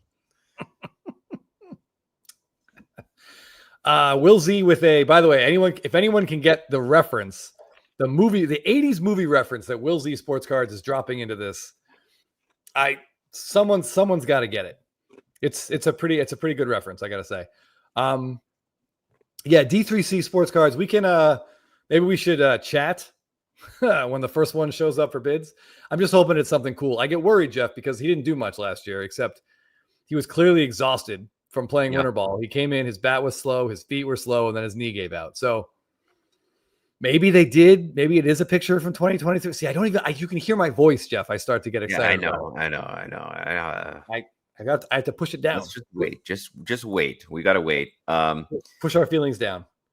MC Hobby Shop or Mick Hobby Shop. Good evening, Blabbers. My LCS is breaking a Fanatics box of 8 cards. That's like $1,500. 50 on the checklist. $35 for random name tomorrow night at trade night. Should I? I'm not sure what this Fanatics box is of 8 cards. Need a few more details to know whether it's a good idea or not. 8 cards. Chances are you're not going to get one, probably. So I don't know. Depends how risky you like to be. Yeah, I would. Yeah, I don't know. I'm kind of risk averse in that regard. By the way, a lot of people in the chat got this right. Mookie Chilson, Chris C, Crazy Cryptoids, Emophobic again, nailing our trivia tonight. MC Hobby Shop, you as well. It was indeed Police Academy. I'm not sure what number it was. Baseball Card Brett says Police Academy 2. I see someone else mentioning Bobcat Goldthwait, which is a name if you had on your Blabbin' Bout Slabbin' bingo card for tonight. Bobcat. Congratulations. This is also a great movie, but that is from the 90s. So good job showing our age, representing for the old crew in here. Yeah. So Shelly the Turtle. Yeah. Listen, I'm right there with you. If they gave him this card a year late, if they recognized their mistake and corrected it, I will applaud them. And yeah, I think you and I will have to, and DC3 or D3C, we're all going to have a group chat where we choose which ones we're bidding on, so we maybe can keep the price down and not out snipe each other on these things. I'm fidgeting in my chair, Shelly. You've done that. Like I didn't need this level of hope because it's the hope that kills us, Jeff. Oh boy. Yeah. But anyway, look at this list. I'm also very excited for the James Wood card. Yeah. Well, not in a place like this. Thing. 7 says buy a cool $35 single. Yeah. Walmart's out here breaking in the parking lot. Is that true, Texas Rangers? We know Walmart's breaking online, man. By the way, Jeff, I'm sorry. I interrupted your Shawshank monologue, and I apologize. Oh, no. It was just when you're talking about hope. I just didn't want you to get too down about your hope. Wow. Yeah. But well, yes, if we don't get it, yeah, if they don't get it, you'll find hopefully there won't be a rafter in my house with Baseball Card Addict was here carved into it. Oh, Brooks. But anyway, looking at this group of 10 cards, I'm really excited for James Wood. I'm excited for James Wood, the player, and I'm excited for that card. I hope it's cool. I didn't love his gold mirror, but I didn't hate it. It's kind of a cool follow-through shot. Yeah, I think looking at this list, Chris, and a lot of people have mentioned in the comments that we don't need a Kobe Mayo. We don't need a Brooks Lee, Kevin Alcantara. Agreed. We don't need them for sure. Yeah, it's actually kind of funny. I'll be completely honest with you guys. I didn't know who Kevin Alcantara was. I feel like I know a lot of baseball players. I can go pretty deep on a lot of rosters. I did not know that person. Chris thought maybe it was just Sandy's alter ego. Didn't know. Yeah, and I understand what they want to do. They want to be rookie heavy. So if any of these rookies turn out, they'll have a rookie SSP. So we've only got 3 veterans: Otani, Judge, Trout, Acuna? and Acuna. Yeah. They gave us a Trout Trout. too, He yeah. didn't play a lot, so what is it like? An Somebody in the MRI comments of his innocence? mentioned that Bobby Witt would have been nice. Agreed. Yeah, Bobby Witt would have been really cool. This is one thing I would definitely harp on them if they ever allow me to speak to them in any capacity, is that like these don't need to be rookie heavy. And I think they nailed it with the SPs. But like a great photo for a star player, you can look at the Freeman World Series trophy from Series 1 is selling for around $300 routinely when it comes up. 100%. Put a 100%. good picture on a star player. They've got fans. People will want the card. They will rip boxes trying to find it. No one's digging. No one's digging through packs looking for Kevin Alcantara's. I know. And Chasing Majors, welcome. We've been talking about you all night. Thank you for your info. We don't need them today, but if they're a future star, then it's a win. And that's the thing. They throw enough against the wall, but maybe they could have broken it up a little bit more. Maybe 5 and 5 or 4 rookies and 6. Yeah, there's a lot of big stars in the game. Like, I mean, it would have been. There's a great opportunity. Like Paul Skeens, I was kind of surprised he wasn't on this list. Skeens, good point. Yeah, I thought Witt for sure would be on here. Yeah, and actually, Chasing Majors, if you're still with us, I was trying to compare pack odds for the super short prints from this year to 2024. On your 2024 checklist, the pack odds aren't listed. So I don't know if you have them somewhere. If you could let me know what they are. I'm just curious if they're similar to this year or not. This year it looks like, and again, my eyes, Jeff. Pack odds are 1 in 8,400 hobby packs, which is, these are really short printed. I mean, you got to open up 84,000 packs to get all 10 in theory. In theory, and that's a lot of packs in a lot of boxes because there's 4 cards per pack. Yeah, that's not a lot. Right. Peter Mike, great. 2 first names here. What do you think the backlog at PSA will lead to? More raw sales, or just people will continue to grade it and wait it out? I don't think grading is going anywhere. We saw them get over 1.5 million via gem rate data last month. And for the first time ever, 1 million of those were TCG, mostly Pokemon. So baseball or sports cards are taking a backseat to TCG. When that hits a bubble, I don't know. Maybe that does hit a bubble and that'll start going down. I know they've increased the price on TCG, which in theory will improve the backlog, the speed of the backlog for sports cards, but we'll see. People are great. People are I crank those the TCG prices. Crank that shit up. 22 bucks a card. Let's go. Let's slow that. Let's get those people to calm down. It is moving. It stinks a little bit how slow it has gotten, but it is moving a little bit. Oh, excuse me. All right, Professor's Dugout's throwing out this gem. Woo! SSPs are essentially 1 per 35 cases, Chris. So the fact that you're only opening 10 cases might mean you don't get 1 SSP in all 10 cases. That would be an unfortunate twist of fate, twist of the knife, so to speak. Yeah. Tip of the mitt. Bulk SGC Stubbers has ended. If you've seen some of the recent interviews with Nat Turner, they said SGC is not going anywhere, but it sounds like they're devoting more and more resources, including graders, to PSA. So SGC may not be going anywhere, but they're definitely trying to get that PSA backlog done first. Yeah, which I think we appreciate. I mean, love them or hate them, and I know a lot of people hate them, but a lot of people love them. I mean, it doesn't yet make sense to use anyone else for us. No, I see Abel in Vegas is going to give CGC a shot at $12 a card. That's not bad. I mean, I'm sure those slabs look pretty good, and they are climbing. And as we've talked about repeatedly, Abel, it depends on what you want. If you're talking about resale value, they still have a ways to go to catch PSA. But if you're talking about PC cards that you don't care about the resale value, those CGC slabs are great and people love them, and you'll get them back quicker and it'll be cheaper. So there's a lot to love there. Yeah. Joseph Perales here says he's glad he'd go to GameStop. I love that idea, but I'm just curious, like, if you've done that, what sort of like receipt do you get that your cards have been dropped off? Like we've heard a couple of stories about people, GameStop employees just taking the cards, which is horrifying. But yeah, I'm just curious, like, what do they give you? Like, do you get the when you sub with PSA, like, the guy at PSA signs it, writes his name. So, he has it, he circles it. So yeah, I'm just curious, like what sort of receipt they give you. I would want a picture of the guy I dropped the cards off with. Yeah, it adds an extra step in there. Yeah. But I think it's blown up from what Nat Turner said. It's blown up more than they ever expected to. And Oh, yeah. GameStop has said that they're pivoting to cards, Chris. There's not a lot of money in hardware gaming now. I know even my son who got a Switch for his birthday, a lot of the games you can just buy and download. So there's not a lot of traction in cartridges or whatever they call them now. So yeah, they're pivoting. A lot of trading card game stuff there and PSA.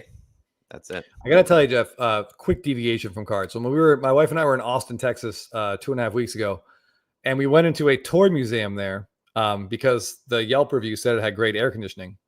But they had all the old video game systems, including an N64, which is what we played in college all the time. Yeah, we were Genesis, there. but yeah, that was there. We sat there and we played Mario Kart and then the new Tetris on like on one of those TVs, Jeff, that's like as thick as it is, as deep as it is wide. So I got home, we got back here. I dug my N64 out of a box in the garage, and we have been playing the new Tetris. And it's still as fun and addictive as it ever was. Well, I don't know much about N64. I was a Genesis guy. So what is this new Tetris? Is that what it's called? New Tetris? It is called New Tetris. Yeah. And basically this could spiral. We may never talk about baseball cards again, Jeff. But instead of just going line by line, your goal in new Tetris is to build a 4x4 cube. And then when you get rid of that cube, you get more points than just a regular line. Okay, so you're still trying to get lines down, but you build the cube within the lines? The cube first. Yeah, and then you try to get rid of it. Yeah. Interesting. That's enough Tetris talk. Oh, yeah. Seven Costanza. Kids have no idea. I mean, the size of those TVs. Yeah. Well, it went through a stage, right, Chris? Those of us who are old enough to have lived in the 80s, we had those console TVs that were huge and weighed a lot, but the screen was still small. And then they progressively got small. The TV consoles got smaller, but the screens got slightly larger. And then, like in the 90s, the big screen TVs were just these mammoth cabinets with a 50-inch TV on. Oh, and Parsons is playing right now. Yeah. Mookie Chill said a Tetris Fractor. I'm all in. They put Tetris in the background, like with the shapes and stuff. I would 100%. I'm surprised they don't dip into that nostalgia factor a little bit more, Mookie. Yeah, and get people some sort of video games. SD Pliskin was a big fan of the Buster Douglas boxing on Genesis. I mean, Buster Douglas, it was like that one moment in time bought him everything. Yeah. Emophobic. This comment made me laugh. Hold on. Let me get back to it. We used our old TV, he says, as a coffee table for 15 years, so they wouldn't have to move it. Oh, that's really funny. Yeah, those old TVs did used to heat up the rooms for sure. People are spoiled now with the inch thick TVs that they can just slap on the wall. They're like 75 inches. Yes. And A Plumberman, I was just going to say this. It weighed 200 pounds. 185 of it was in the front half. And it was just really hard to carry as a team. Oh. Yeah. You'd be like, okay, I'll take this part. All right. Yeah. You've got 10 pounds. I've got 190. Yeah. Seriously. All right. Okay. We're right about a trivia time. Yeah. Great. Give me a sec. Let me just go. I was just going to see if. Oh boy. I was going to say it'd be really funny if while we talked about Tetris in the comments, the baseball card chat just continued like right, people are just unabated. We see the number of people in here dropping precipitously. Or I'm talking about it. I get this taking a stand. I appreciate that there's some moral issues with various grading companies, including PSA. I'm not sure what sort of partnership they have with Backyard, what sort of relationship they have, but they definitely have them there. So I completely understand. Yep, I totally get that as well. All right, real quick, I just want to point out Chrome Legends, the autographs are back. I believe that like all the other checklists, though, it has expanded. This is not. There we go. Yes, somebody was talking about this and used the term legend in quotes, Chris. Yeah, that's fair. But there are 52 cards. I meant to check with the Chrome to my Dome to see how many of these names have not been used before, because I know he tries to complete this set every year. I was excited to see that Fred McGriff as a Brave is this year. I think he had one before, but not as a Brave. David Wright is in it this year. You know, I love him. I see Sheffield as a Dodger. Yep, Sheffield is a Dodger. Johnny Damon is a good pick. Yeah, I mean, I think these are more like team legends. Yeah. Nomar as a Dodger. That one, I don't care for that at all.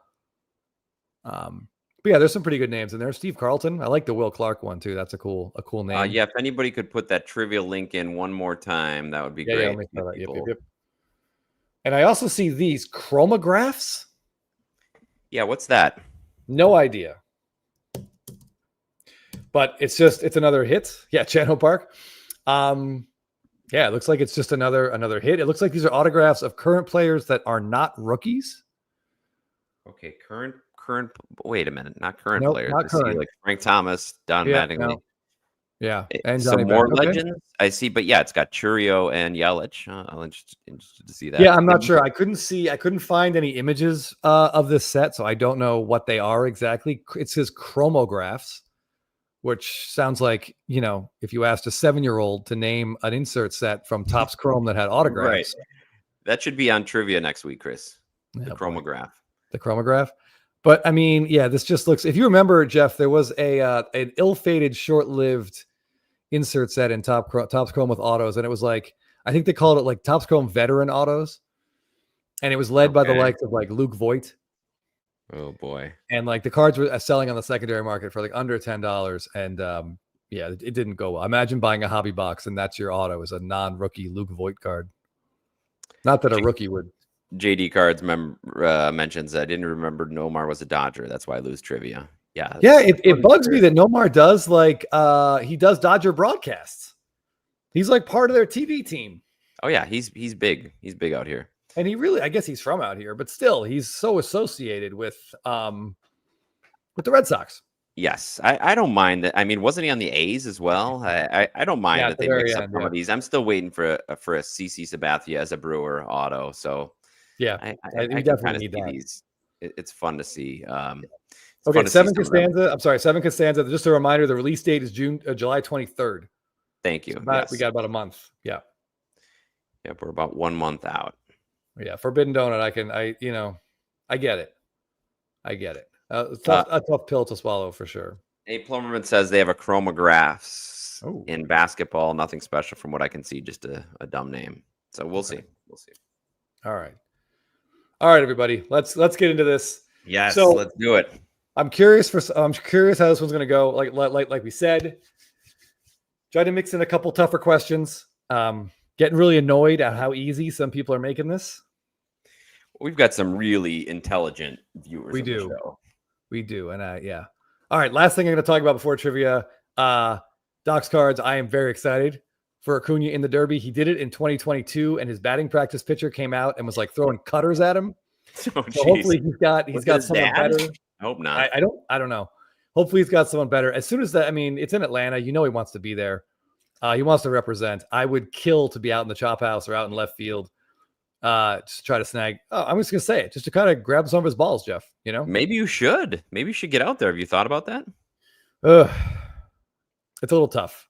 My dad's 89th birthday is the day of the All-Star game, so it's probably gonna be some family stuff. Yeah, time to bring your dad. Another road trip. Sounds like. Oh boy. Scott. Anyone else trying for Dynasty EQL tomorrow? Dynasty is coming out. It is $2,000 for a box of how many cards, Chris? One card. One card. In fact, Chris and I have a video on this releasing soon about our thoughts about Dynasty. We will not put it be up tomorrow joining morning. EQL tomorrow. EQL. Yeah. I love the cards. Usually the cards look great, but I think and there's some cool ones this year. Yeah, $2,000 for a roll of the dice is insane. I mean, even Chris, as a Braves fan wearing a Braves jersey, pulls an Ozzy Albies auto out of a $2,000 box. He's not going to be happy. No, I'll eat it out of rage. Peeps, I appreciate the work you're putting in. Thanks, buddy. I did see this. Yes, Bobby Witt says he's signing up for the WBC. Love it. Very excited. WBC is going to get more and more traction. I feel like some of those relics we see from the WBC are going to be more and more sought after. Really cool. I think every Major League Baseball player watched Ohtani strike out Trout to win last year. Saw how fired up Ohtani was. They heard Trout talk about it. Yeah. It's going to be big. It's going to be really big next year. I am extremely excited. Okay. Professor, this is the Cliff Notes of what Chris and I are going to recommend. Maury Smith says Pac-Man opened a case today. He got a case. The case may have been worth $2K. I mean, that Not a who great knows? return. Yeah. All Okay. right, let's do this. All right, let's do this trivia. If you're in, you're in. Here we go. We're starting. Oh wow, we got a pretty good turnout, Jeff. Warm up the vocal cord. Here we go. All right, 10 seconds. Professor's Dugout, this is what Chris and I were discussing. The first ones out of the chute are probably going to be expensive, but let's wait for them. Yep. Which of these players has won an MVP? Gary Sheffield, Juan Gonzalez, Manny Ramirez, or Luis Gonzalez? This guy's a big guy. Indeed. He definitely filled out his uniform. Well, they all did for the most part. But Juan Gonzalez, 47% of the people said Juan Gonzalez. ADR collects quick on the draw with 82. Jean Jacket Lover, excellent name, at 80. Which of these players has won an MVP? Ryan Braun, Matt Kemp, Prince Fielder, or Chase Utley? Juan Gonzalez has 2 MVPs. Yep. That's more than Ken Griffey Jr. Yes, he does. And no chance of ever getting in the Hall of Fame. None. Ryan Braun, 41 people know that Braun beat out Matt Kemp in that controversial MVP race, which I was very happy about at the time. Not so much in retrospect, but ADR collects 162. 2 fast answers. Manny Machado just crossed which career home run milestone? 150, 250, 350, or 450? Chris has talked about this a lot, so I hope you have been listening. Machado's a steady player. He's still young, Chris. Hall of Fame track. Yep. Love to see him get to 500. Hall Half of the Fame people track. went with 250, about a little over half went with 350, and those people are correct.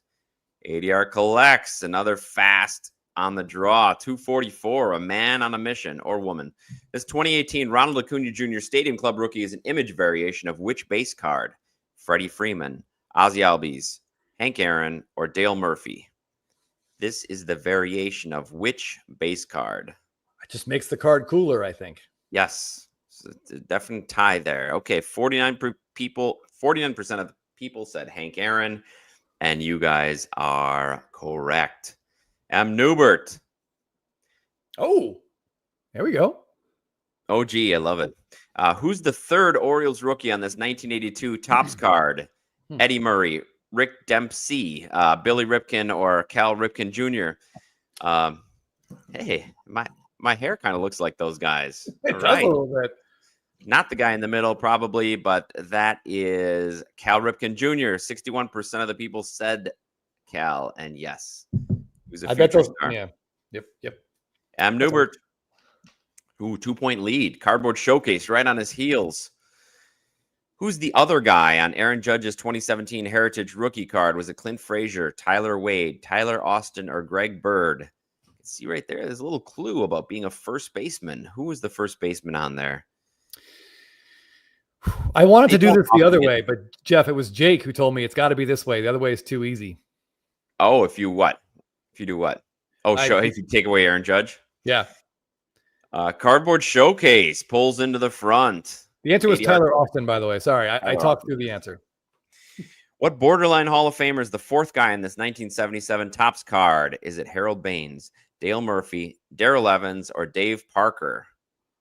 Rick Cerrone, Brewer legend, up there in the corner, had some nice lettuce up on top of his look head. at that. Look at that hair there. Nice. All right. 75% of them. We must have a lot of Braves fans in this audience. Good. Well done, Braves fans. Okay. Ooh, cardboard showcase. Cardboard showcase out in front. Actor Christopher Lloyd appears in which baseball movie? Little Big League, Angels in the Outfield, Major League, or Rookie of the Year? Back to the Future legend Christopher Lloyd is also in a baseball movie. And which one is it? You mean the star of Piranha, Jeff? Oh, the Star Piranha. Yes, very good. Taxi. Angels in the Outfield. 70% of you got it correct. Nice. Major League. Oh, man. Cardboard showcase.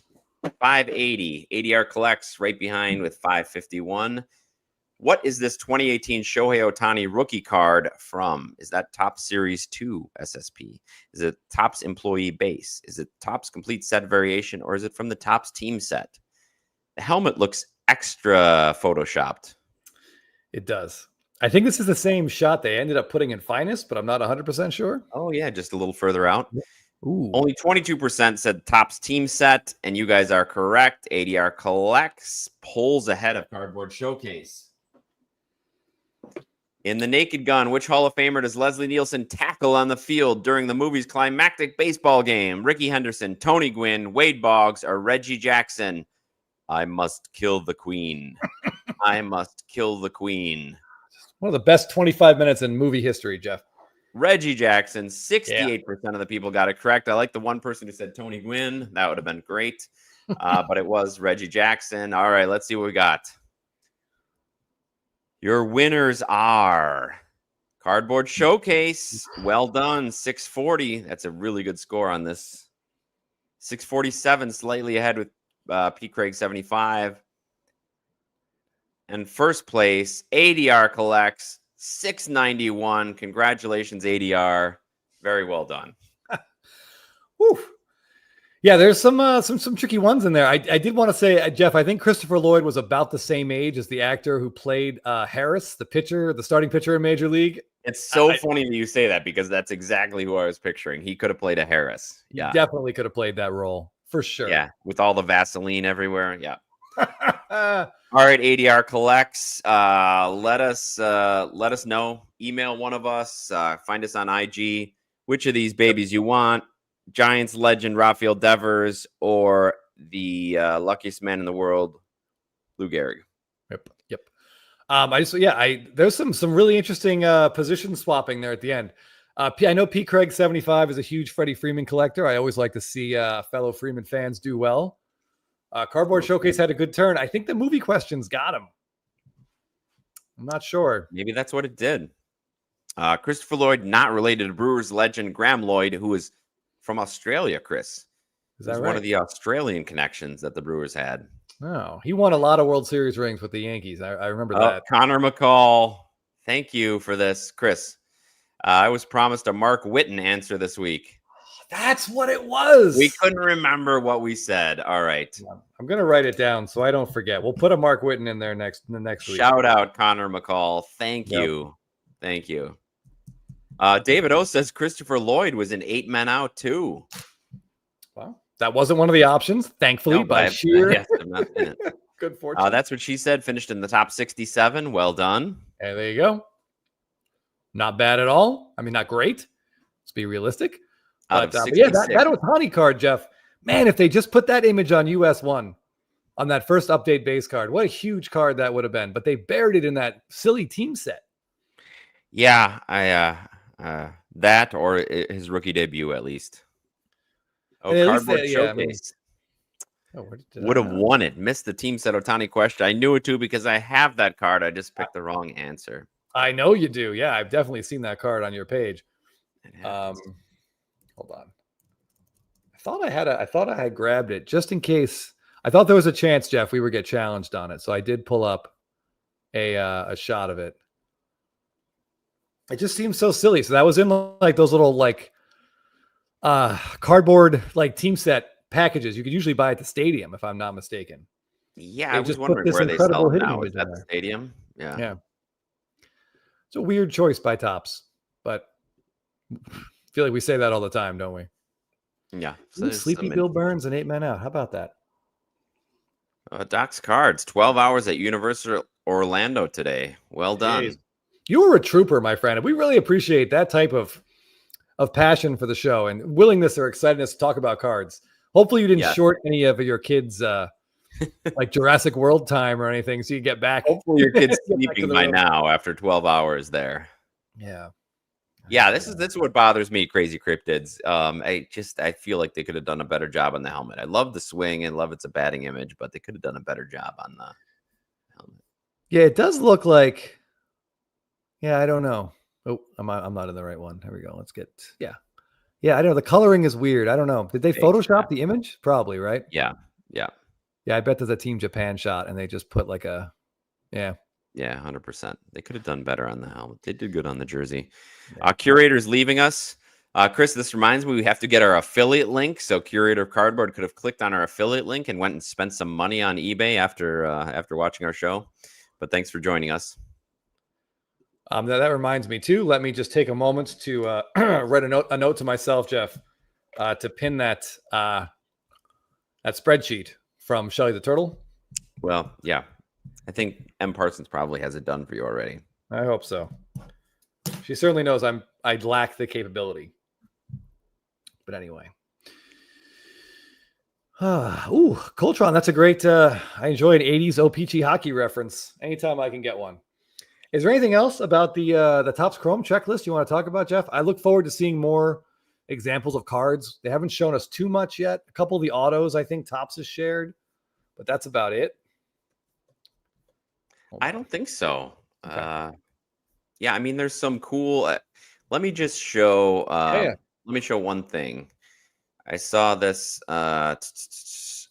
two inserts that looked pretty cool. Ooh, go on. All right, let me figure this out. Let me share Okay. my screen. These fanatical inserts. Ooh. So they've taken away most of the design elements. It kind of reminds me of a true photo variation, except for that text at the bottom. I wouldn't have minded if they even made the text smaller, but that seems pretty cool. And then the other one was this World Series at Night insert that resembles the Tokyo Knights insert from Series 1, similar to UEFA, Berlin at night, and Munich at night cards. I'm not sure what that means, but you can see. So here's like Judge imposed over the city, it looks like at night from the World Series. So I don't know. That's at least it's something kind of different. Yeah, I mean it's worth a shot. I mean, I like to see him try new things. I'm not sure close-ups of Aaron Judge are going to be winning cards for Topps. Sorry, Jake, if you're still look really nice. But yeah, I kind of like the city back there. It's tough to really tell what we're looking at on that particular card. Yeah, I didn't know if it was an astronomy map when I first saw it, but anyway, so yeah, something to look for. Yeah, I will say real quick. If you're done, I want to share my screen. Yep. Here's what Topps has shown us so far, and a couple of these I have to say look pretty cool. Obviously there's a James Wood Superfractor, which again that background looks, I guess okay. So the Superfractor is more circular. Yes, and then the geometric is okay. I can see that. I kind of like this shot. I really like the Washington City Connects, Jeff. So I like that. I like that James Wood card. And the color on these future stars is pretty great. To put it in N64 terms, Jeff, I feel like I'm looking at a Rainbow Road from Mario Kart. That does look really nice. Yeah, nice I like it. Area there in the middle. Yeah, I kind of wish they just put this numbering on the back, but for some reason, man, they are just focused on putting numbering on the front for some reason. So it is what it is. But I think these future stars autos look really good. Yeah, that does look really nice. And it looks like Kayla Collects over here on the right has really dropped a nice GIF comment there. The pulling off of the glasses. Yeah, it's not as good as the Jurassic Park one. That one always cracks me up when I see that one. Yes. I don't know why. Oh, I laugh at it every time. So I guess I don't know. Is this the chromograph or is that the Legends? What do you think? That's got to be the chromograph, right? Kind of looks like a real one. I saw that same picture on this list. That's the Chrome Legend autographs. Oh, okay. Okay. So the Legends use the flagship design. I guess they usually do. Okay. I'll catch up. I like the Jacob Wilson running card. Yeah. He cool. Might not love it, but I think it looks good. I think he'd be all right with that. I will say with the A's, Jeff, are one of the few teams where a green refractor usually looks particularly good. Yeah. Green and gold both look great with the A's uniforms. Yep. There's another Yamamoto, the Future Star. Man, the more I look at these, that looks like a Superfractor. So that's out of one of that's a 1 of 1. Yeah, so that's a super. The design's a little like the circles are kind of embedded in there. Here's a Dylan Cruz red. I mean, he's got a really nice looking auto, and I guess he's got a lot of time to work. A lot of curly Q's on the a lot of curly Q's on there. Yeah, I'm not sure what letters those are supposed to be. Almost looks like he's spelling out Walgreens. Will Warren, I'm guessing that's not a Legends auto. But yeah, those fanatical ones, the images there look good. Yeah. Yeah, They I were feel good. like they could have went a little smaller on the font and made it more about the picture, but I like the low angle. Yeah. Yeah, these look good. I Tip like of the how myth, they, thanks for joining us. yeah. Appreciate it. I know it comes early, especially on the East Coast. It does look like Gary Sheffield's auto. Yeah, that Dylan Cruz. Oh, the Dylan Cruz. Yeah, yeah. Those look good. And the Future Stars. So there are some of these duels. I mean, I tell you, I was I gonna never show get one of those, tired yeah. of seeing. Yeah, Ichiro and Griffey both have great autos. It's cool to see them. These are both on card. They look good. I'm thinking this is the radiating rookies. Yeah, sounds right. Radiating Very rookie. bright. Jimmy Rollins is a great auto, by the way. He does. He Yeah. does. This all etch. I've seen a lot of like hype around this all etch. This is an insert set that it personally doesn't do much for me, Jeff. I got to be honest. Yeah, what is it? Supposed to be like an 8-bit image behind him or something? I don't I get guess that. it looks like it might have a little bit of texture. Oh, Look okay. at Miguel Cabrera. I'm assuming that's one of the legend autos. Oof, all rookie rush. Sure. Is that all etch again? All etch I- rookie rush? yeah. A little tie dye look to it. Okay. Oh, The that's Trout the one and I was Owen gonna Ryan show. combo. Great. Yeah. I don't think I've seen Trout and Ryan together before. No, And I hadn't either. So I wanted to give them their flowers. yeah, it's good to see new pairings. Yeah. Oh man. Oh, M. Newbert with a drop in the word teal. We haven't we spent a lot of time talking about teal earlier tonight, so it's good to see it brought Yeah, back. the Mariners have a good teal match if they choose. Yeah. Oh, there we go. Do they have any? They don't have any rookies in this. Oh, and by the way, this is the thing I want to talk about with Topps Chrome. That really worked itself out nicely. I assume if they put him an update, the rules will still apply. But Cal Raleigh doesn't have a base card in Topps Chrome, and currently Cal Raleigh would be second in MVP if they voted today, and I think it would be fairly close. Judge is definitely going to. If it ended today, Judge would for sure win. For sure, Cal but Raleigh Judge is is gonna- kind of going down slightly, coming back to earth, you might say, and Hold on. Raleigh is still otherworldly. So yeah. Yeah, I don't want Jake to get too upset and come storming out of his house at us. But yeah, so Cal Raleigh is right there, and he currently will not have a card in the set for a potential MVP buyback situation. And that's got to be like a veritable nightmare for Topps, for someone to win the MVP and not have a card. That's got to be tough. So I assume he's going to be an update, and they'll have to make update work for the buyback.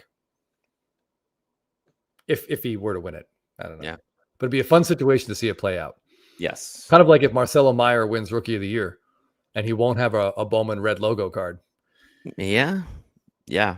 It's the inverse of James Wood winning it and having a red, but not qualifying.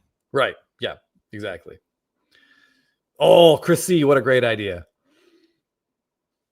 Yeah. Yeah, for sure. He should have Taco Bell giveaways. All right, what time is it? It is. Oh, it's 7:30. All right, let's do some Instagram shout outs. I saw some stuff this week I want to talk about. Great. And hopefully you guys will enjoy this little trip with me here. Okay. All right. I didn't see him here tonight, but I did want to start with SFO Sox fan who posted a really interesting combo of cards here. And he said a collecting goal for him. It's going to take a little bit of time to finish it, but he's working on this trio of Red Sox Fenway farewells. Ooh. Which is, if you were a Red Sox fan in 2018, it never would have occurred to you that you would be searching for and buying cards like this. But we've got Mookie Betts in his return to Fenway Park, kind of tipping his cap to the crowd, getting a standing O in his Stadium Club variation. And then we have Xander Bogaerts' Golden Mirror at a series. I think it's in Series 2, this year. Also, same thing. His first return to Fenway, and tipping his cap and getting a standing ovation. Two guys the Red Sox fans embraced and loved and always will love, and probably wish were still there, even though Xander Bogaerts is horrible at baseball. There's no other way to say it.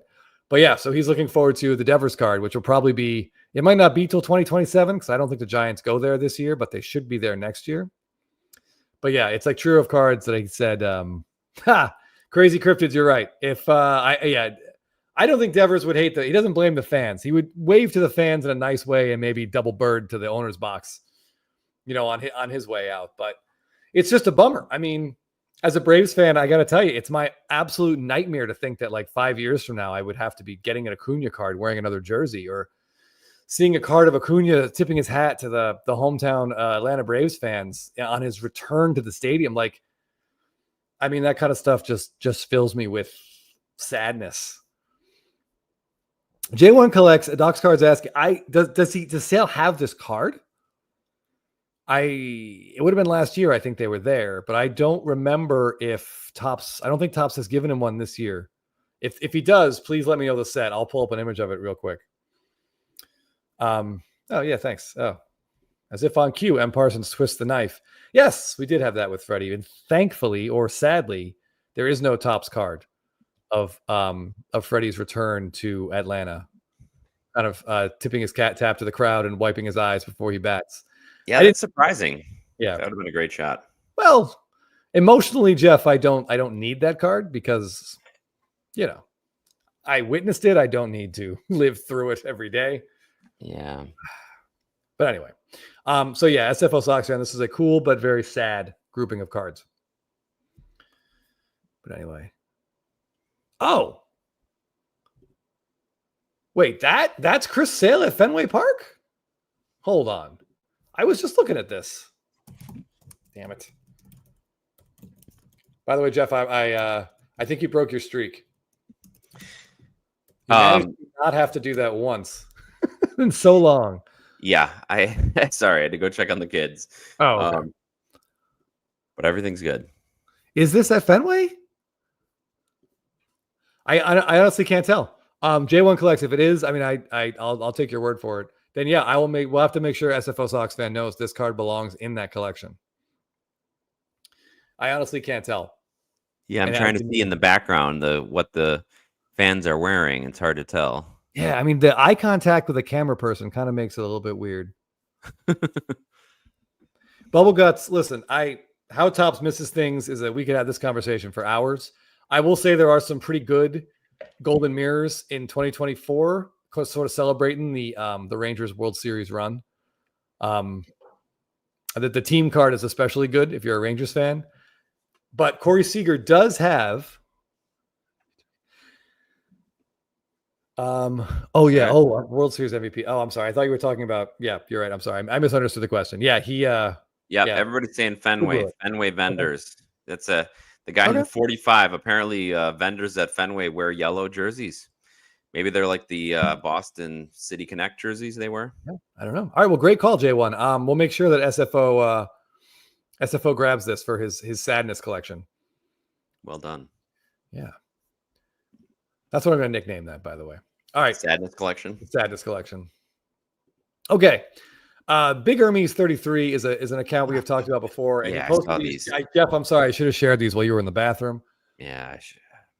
So this is just a couple really cool Juan Soto cards. We've got his Topps Chrome Stadium Club Chrome Superfractor and Stadium Club Chrome Superfractor Auto.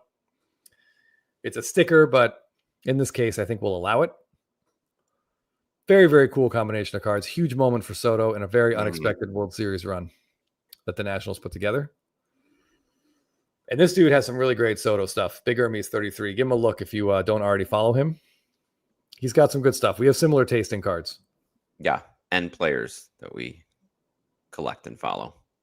Wookie points this out. I didn't. I'll be honest. I did not notice. Is he not on that checklist? Now I got to look it up. It's entirely possible. I just missed it, Jeff. Another 300 names. I certainly didn't scroll through the entire thing. No, save your eyes from that.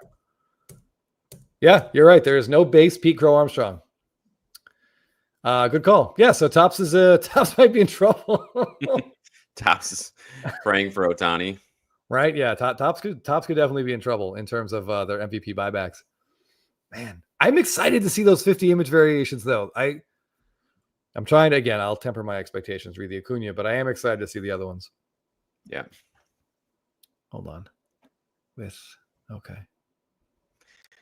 What's Sam's Lab? I've not heard this.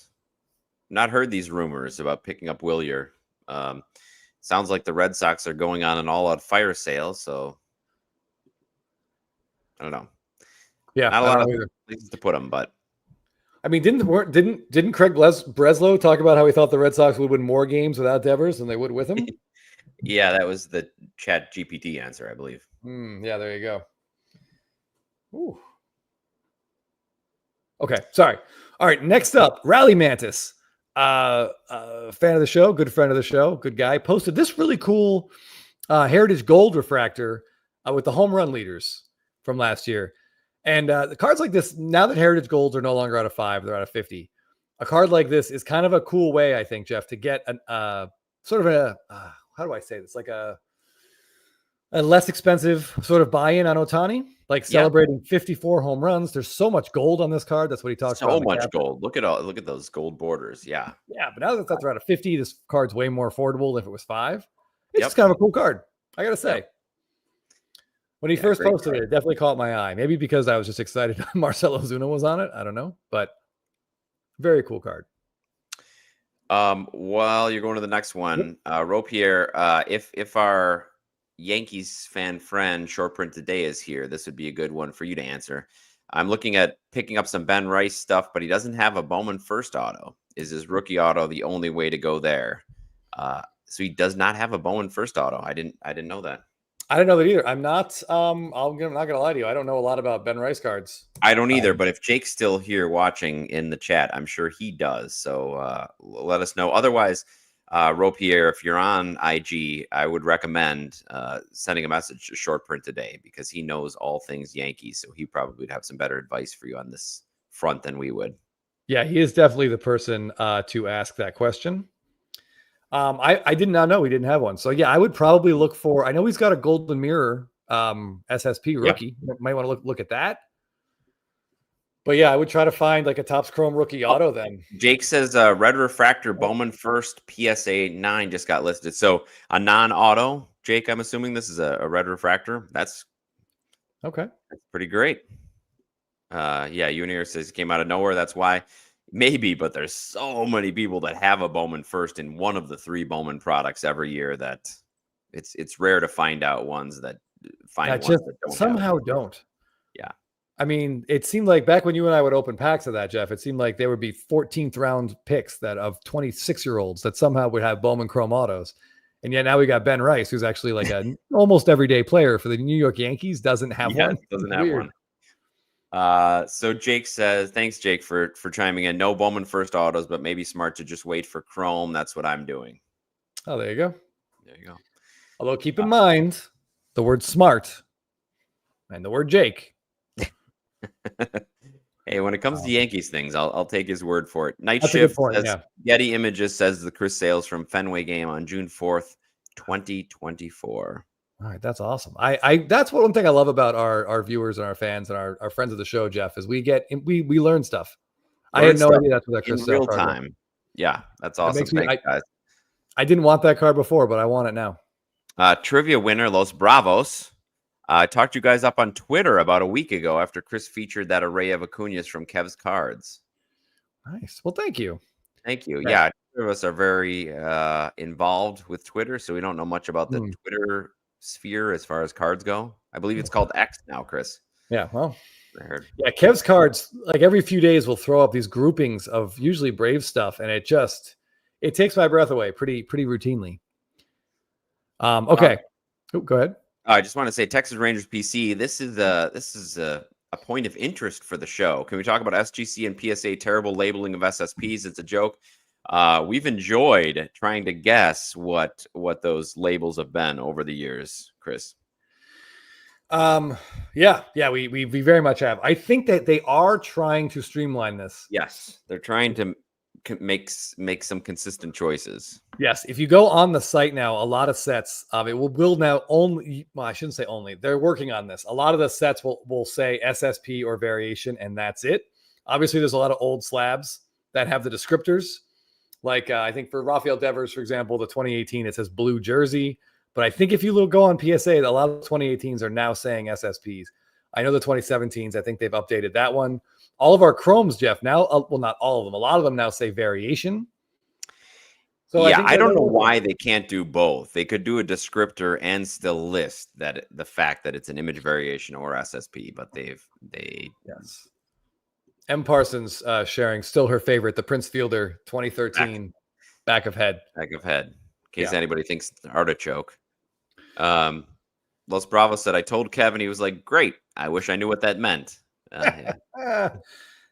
Boy, if I had a nickel for every time I've said that. OG, maybe sometime we can get Nat Turner to come on here. He does seem like a very personable guy. Like he's willing to come on. Yeah. I think he's probably behind trying to streamline the SSP labeling. A lot of that stuff happened before he was really in control. Yes. Yeah, and I agree. Yeah, Texas Ranger, it should. It just makes it easier. Like 10 years from now, people are going to have a real hard time looking back at some of these years and being like, what does waving mean? What does with look mean? What does this mean about the car?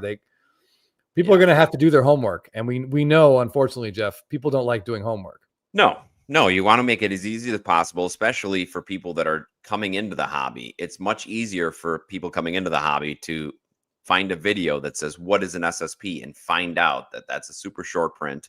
So anytime they see something with that label at PSA, that they would know what that is, instead of just these random descriptors, walking or running with glove, etc. Yeah, sorry. I'm just catching up here. Mark says someone has your Freddie Freeman Golden Mirror with trophy PSA 10 for $1,200. Yeah, that one's sitting on eBay. The pop is pretty low. It's going to take a little while for those to get graded. As we know with the backlog, it's a hefty price. I think I have a raw one that looks pretty good. And if I see another raw one that gets to a price point that looks more manageable, I'm happy to get several, but $1,200 for a PSA 10, that's not happening, at least in this house, anytime soon. Yes, say that loudly and proudly, because you never know who's watching. That's a good point.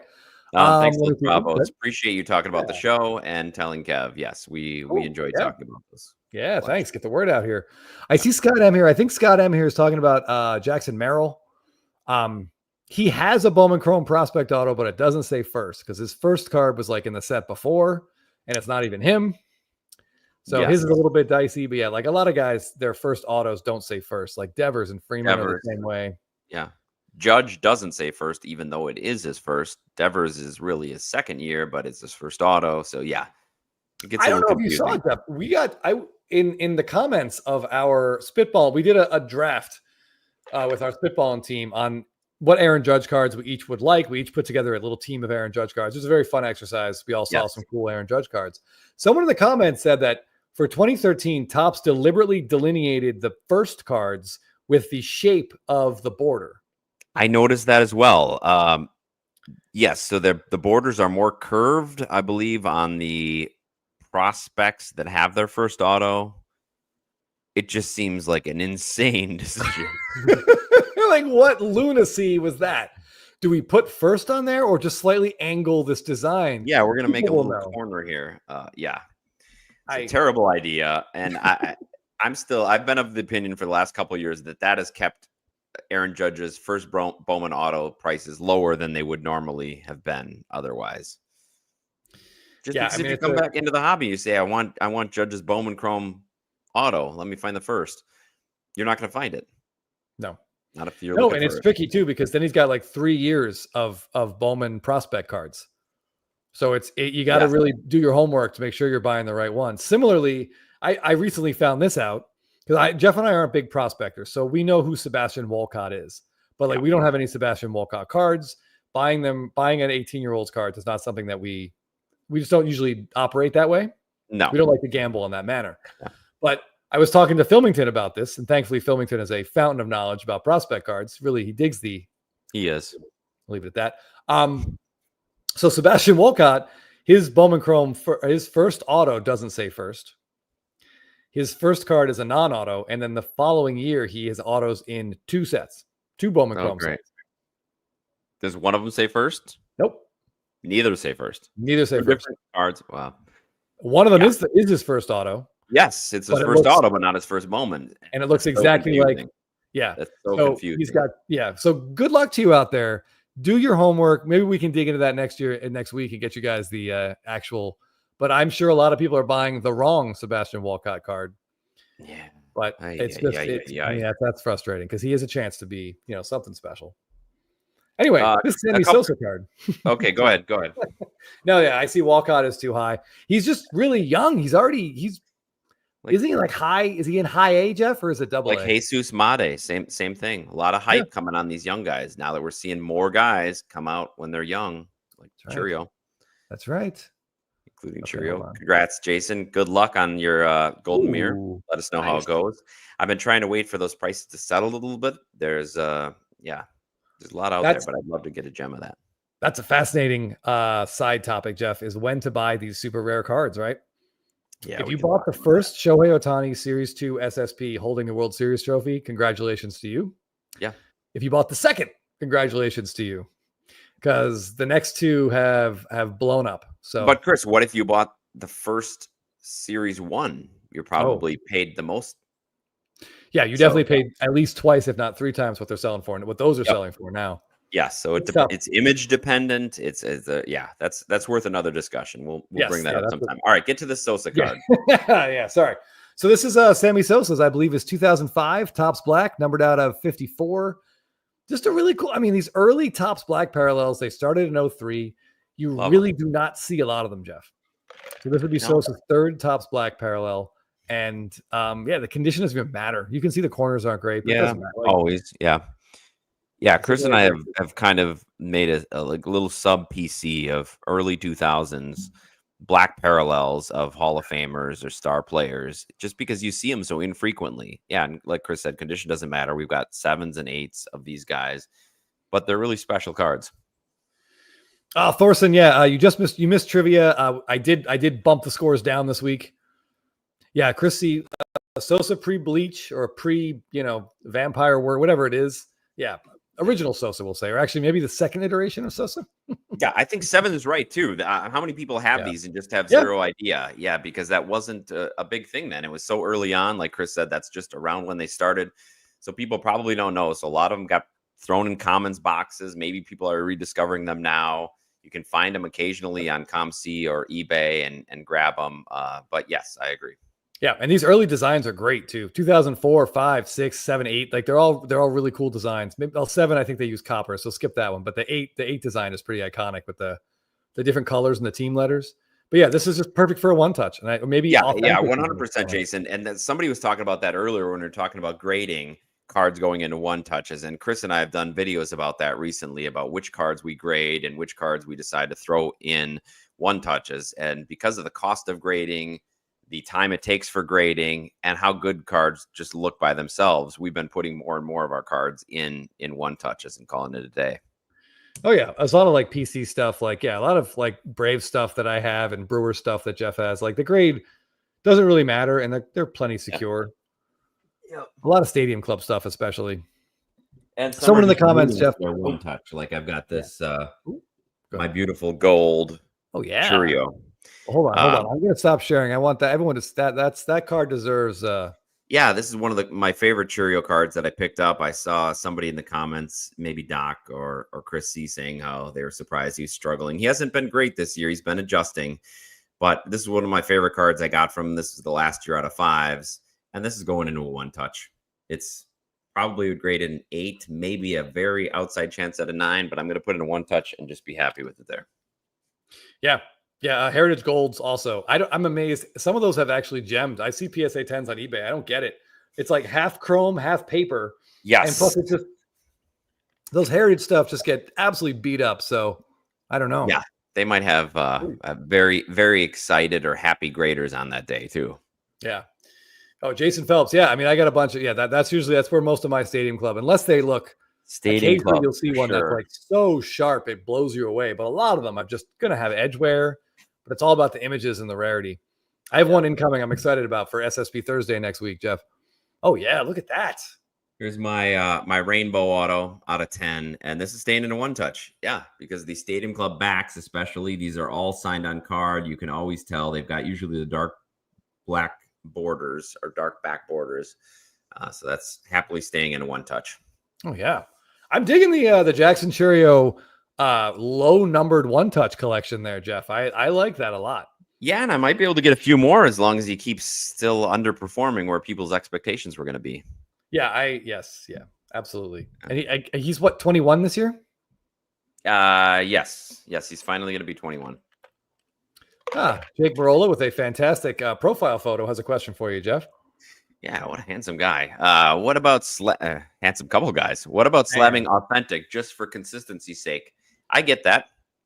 But I don't think I'm going to do it. I don't think the only time I've slabbed authentic was if the condition was really bad, like a particular Soto card that I had that was damaged, but it was a red ink auto.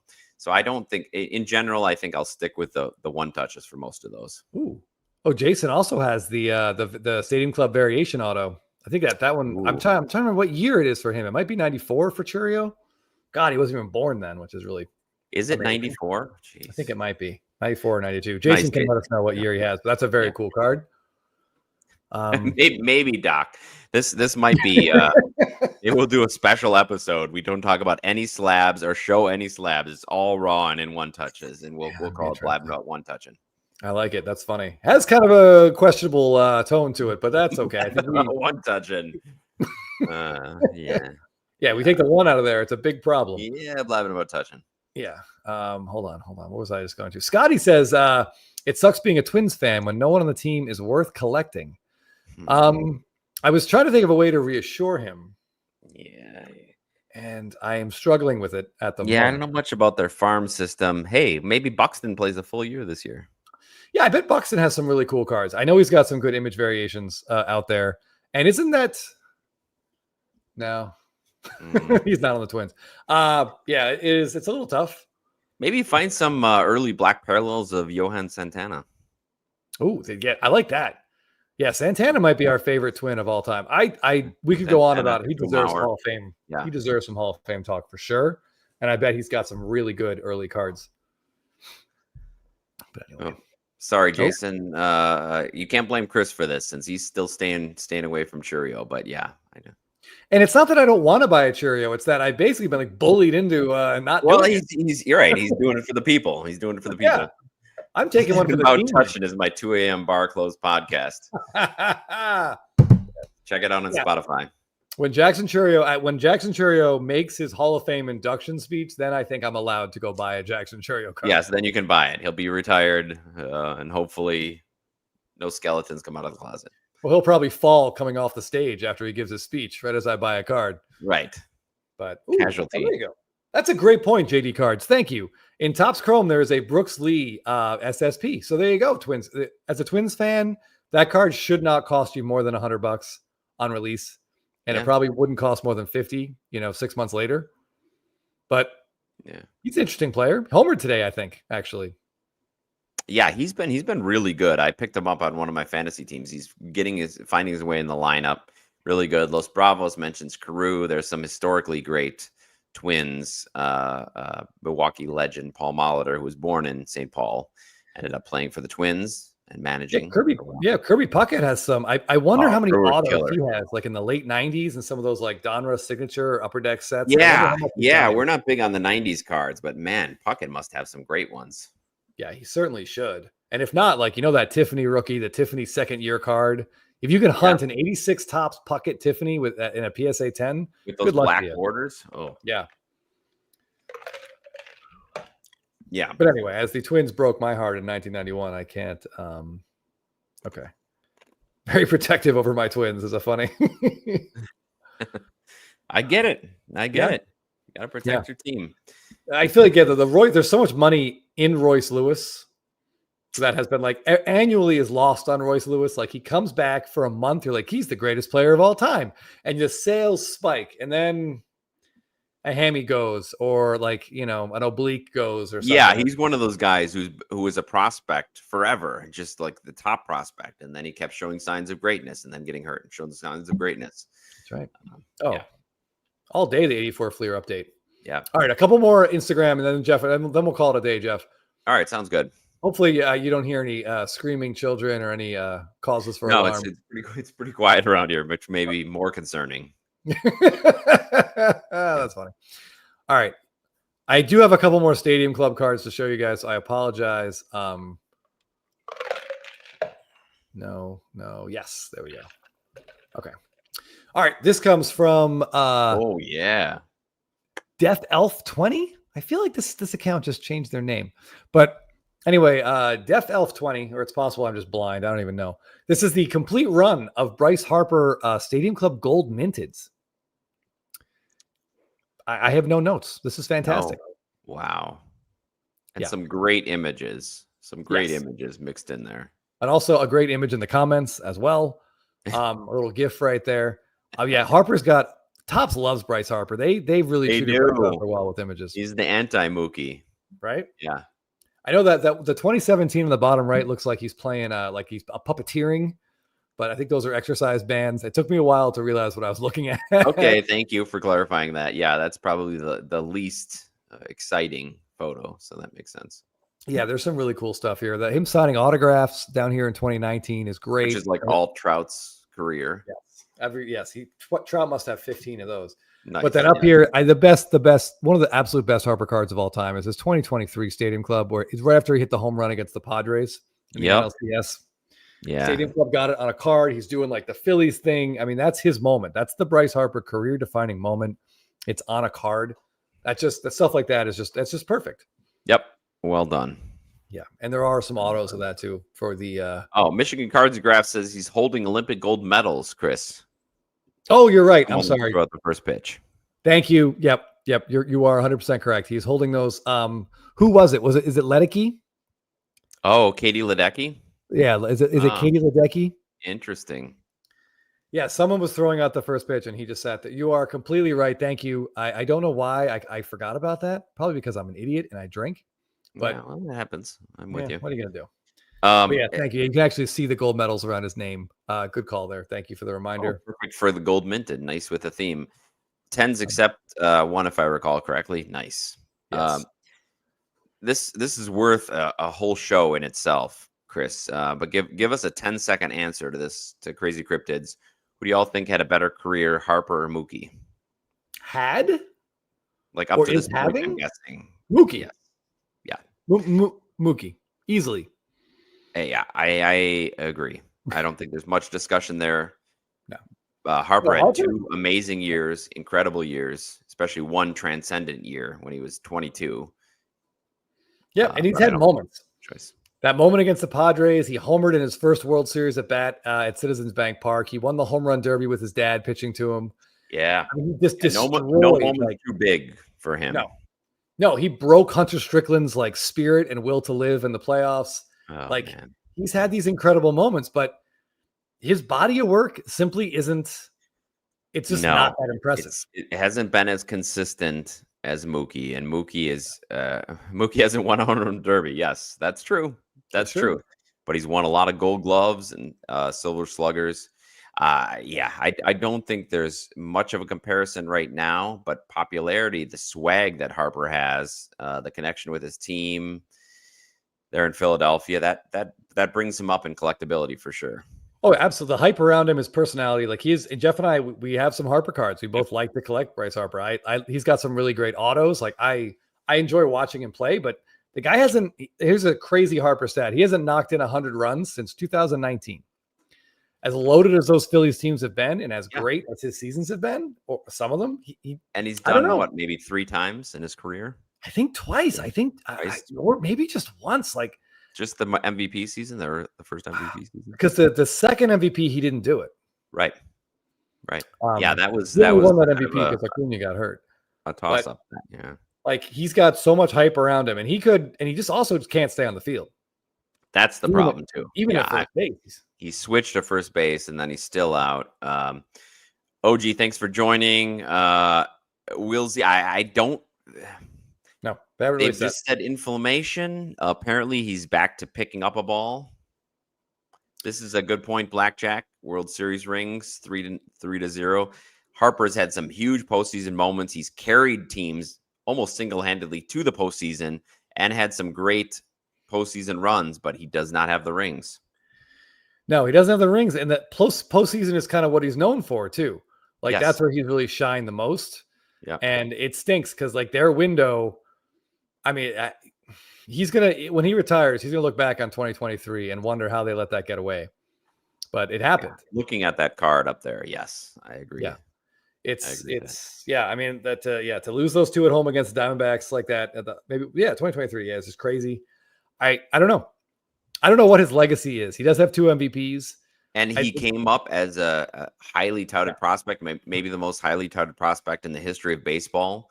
16, appearing on the cover of Sports Illustrated, and he succeeded. He did great, but that's a lot to live up to. It is, and he's done. I mean, he's certainly done a hell of a lot better than Greg Jeffries. Like, he's had a great career. A lot of guys would trade their soul for 2 MVPs. Yes.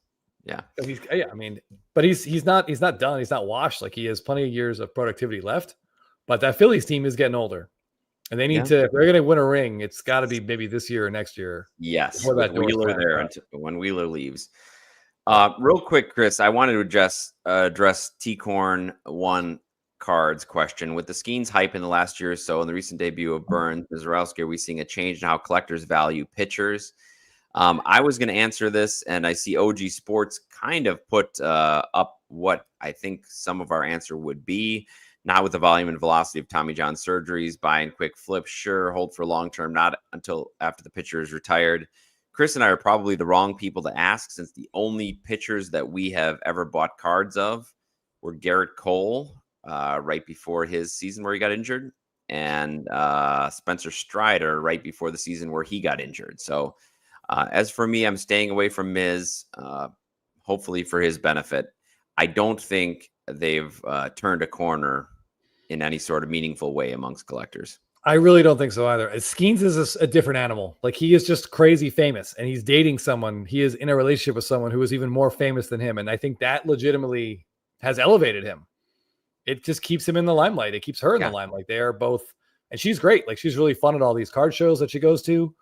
And obviously, he throws really hard and he's fun to watch, but Skubal has been the best pitcher in baseball for the last 18 months. By far. Skeens has been great, but he's 4-7 on the year with a 2.12 ERA. I mean, are we going to see the first single-digit Cy Young winner? Maybe, but I don't know how that'll affect his cards.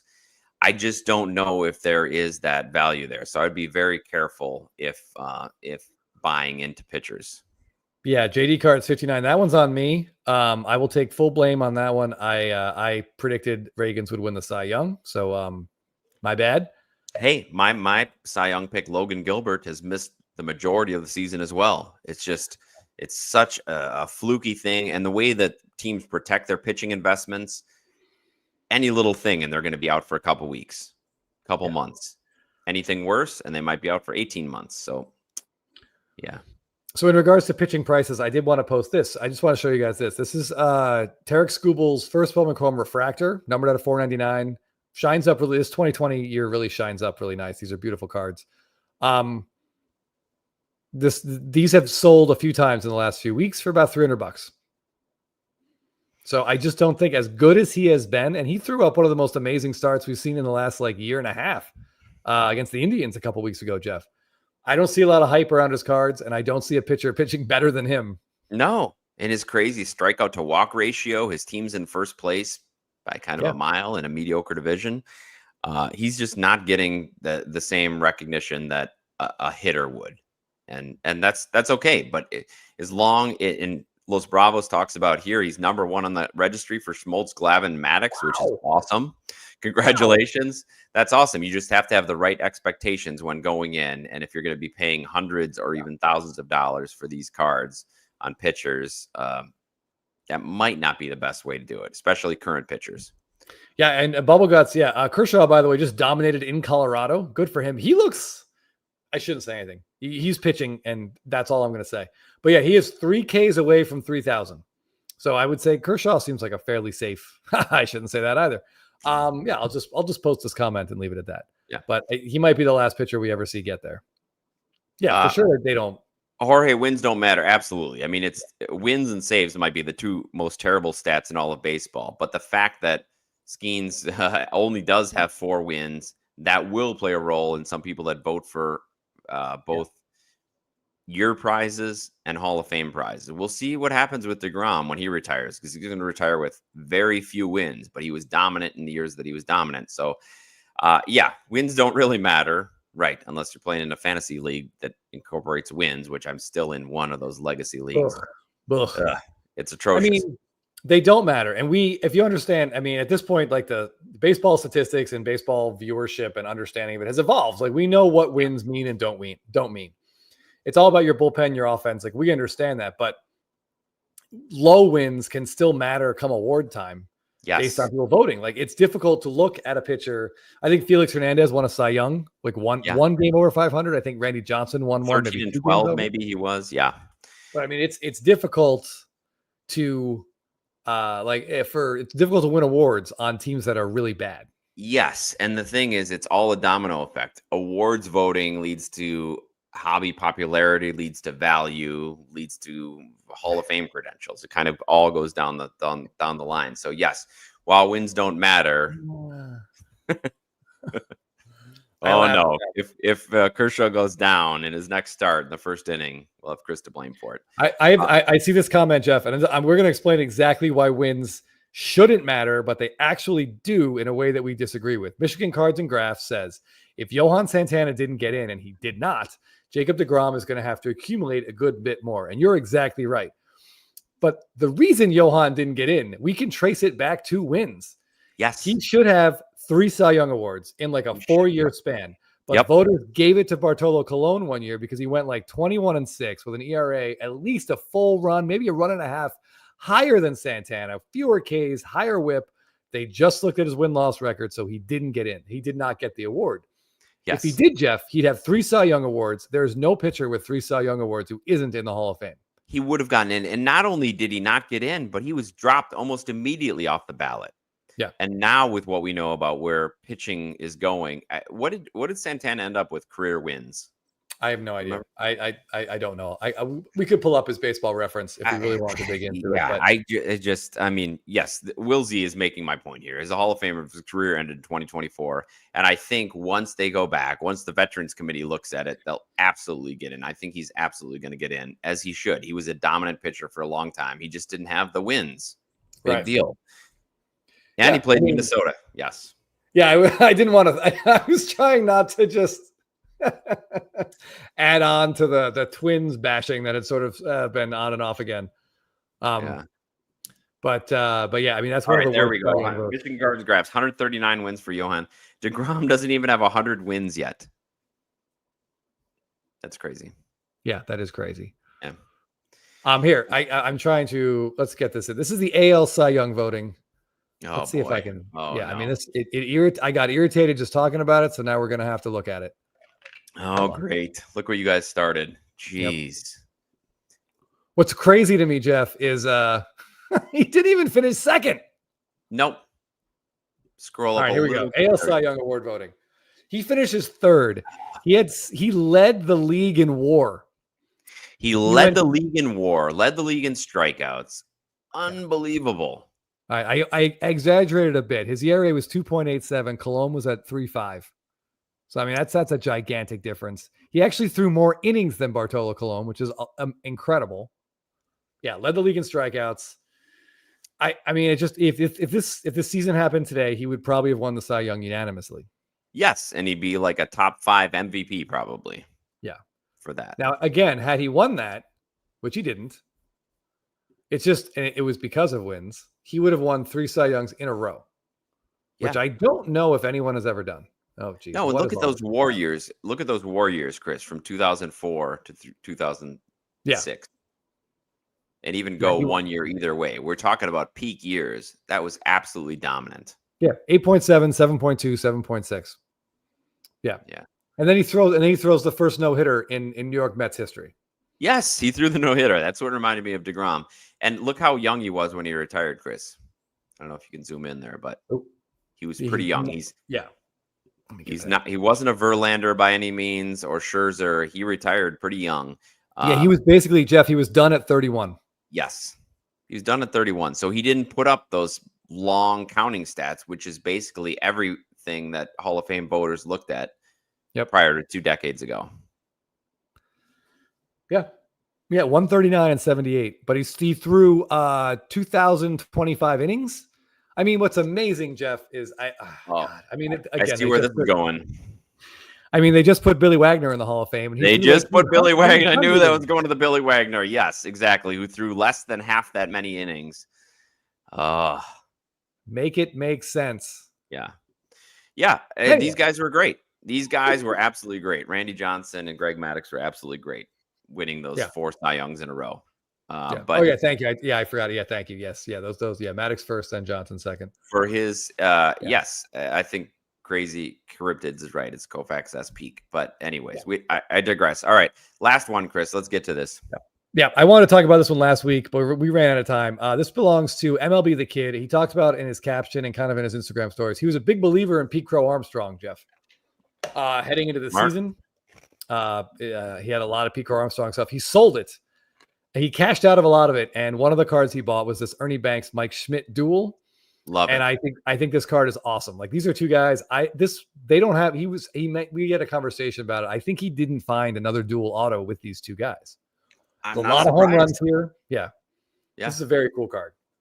Very cool. Yes. Ernie Banks, highly underrated because of his lack of postseason performance. He just was on a bad Cubs team in time when not too many teams made the playoffs. And Mike Schmidt, not much else to say about him.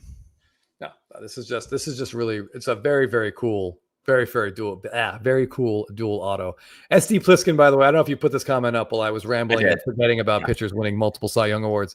I think this is a perfect encapsulation of buying a pitcher.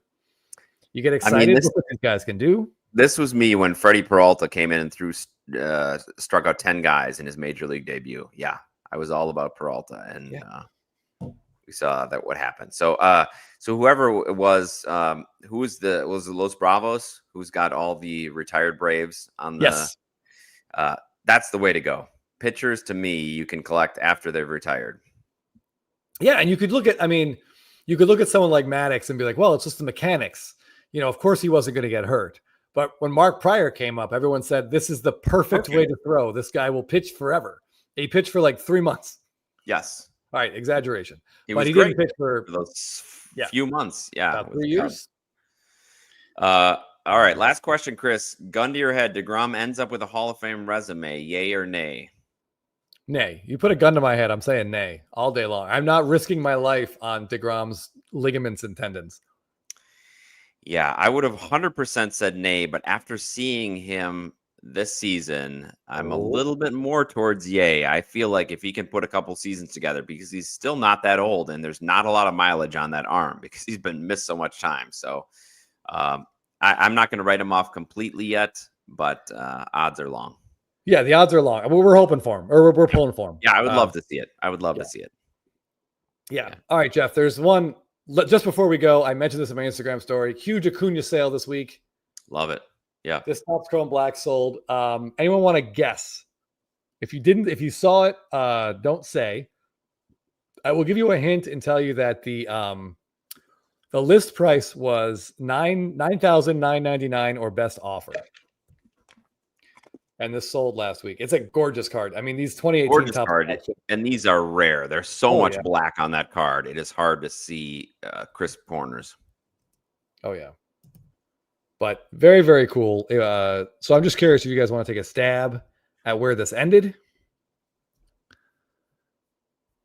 I don't think I've ever seen a PSA 10 actually pop up, Jeff. I know on the pop report they exist, like one or two exist, but maybe 4, 1, 2, 3, but near impossible.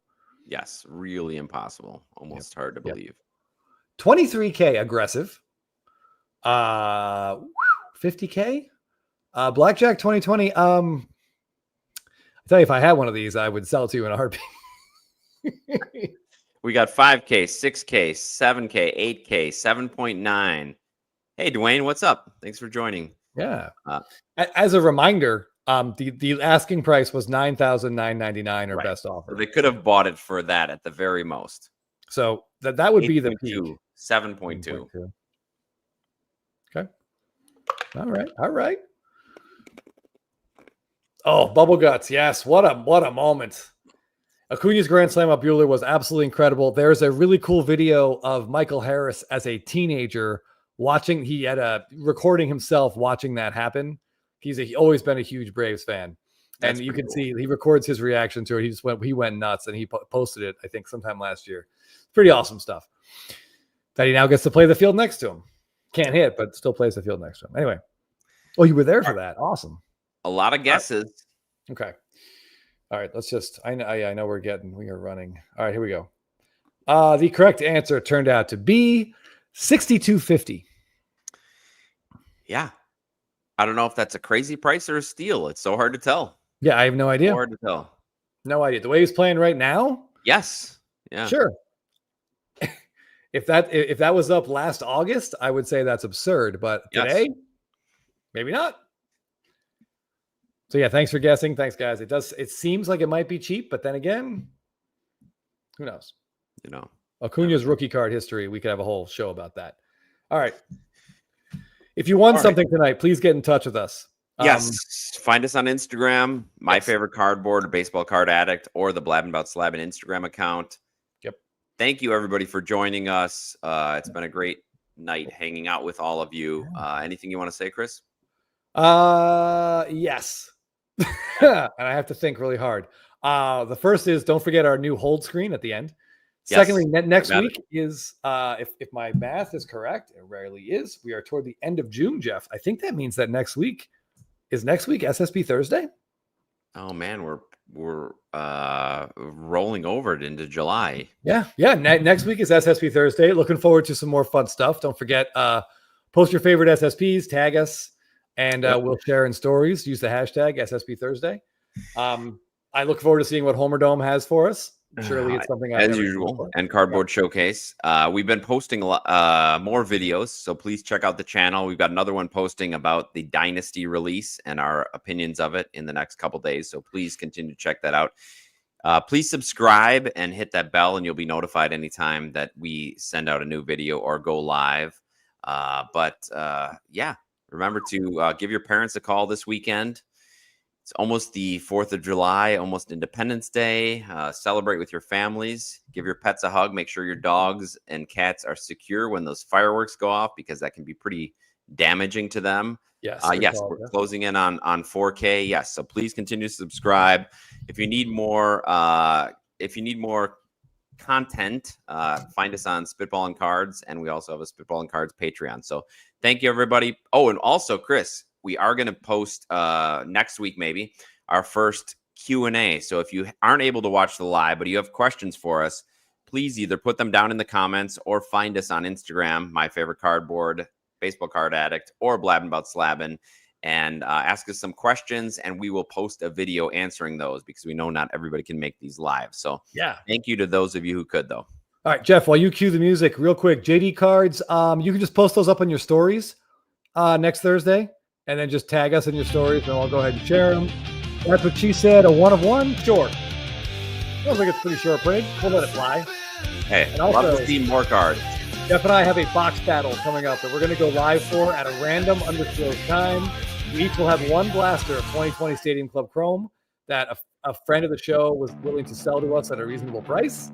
We'll battle this live and see who pulls the best card. Maybe we'll pull an Ohtani Soda Shuffle.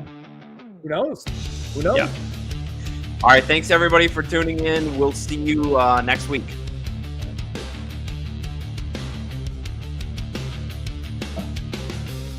Chris and Jeff back.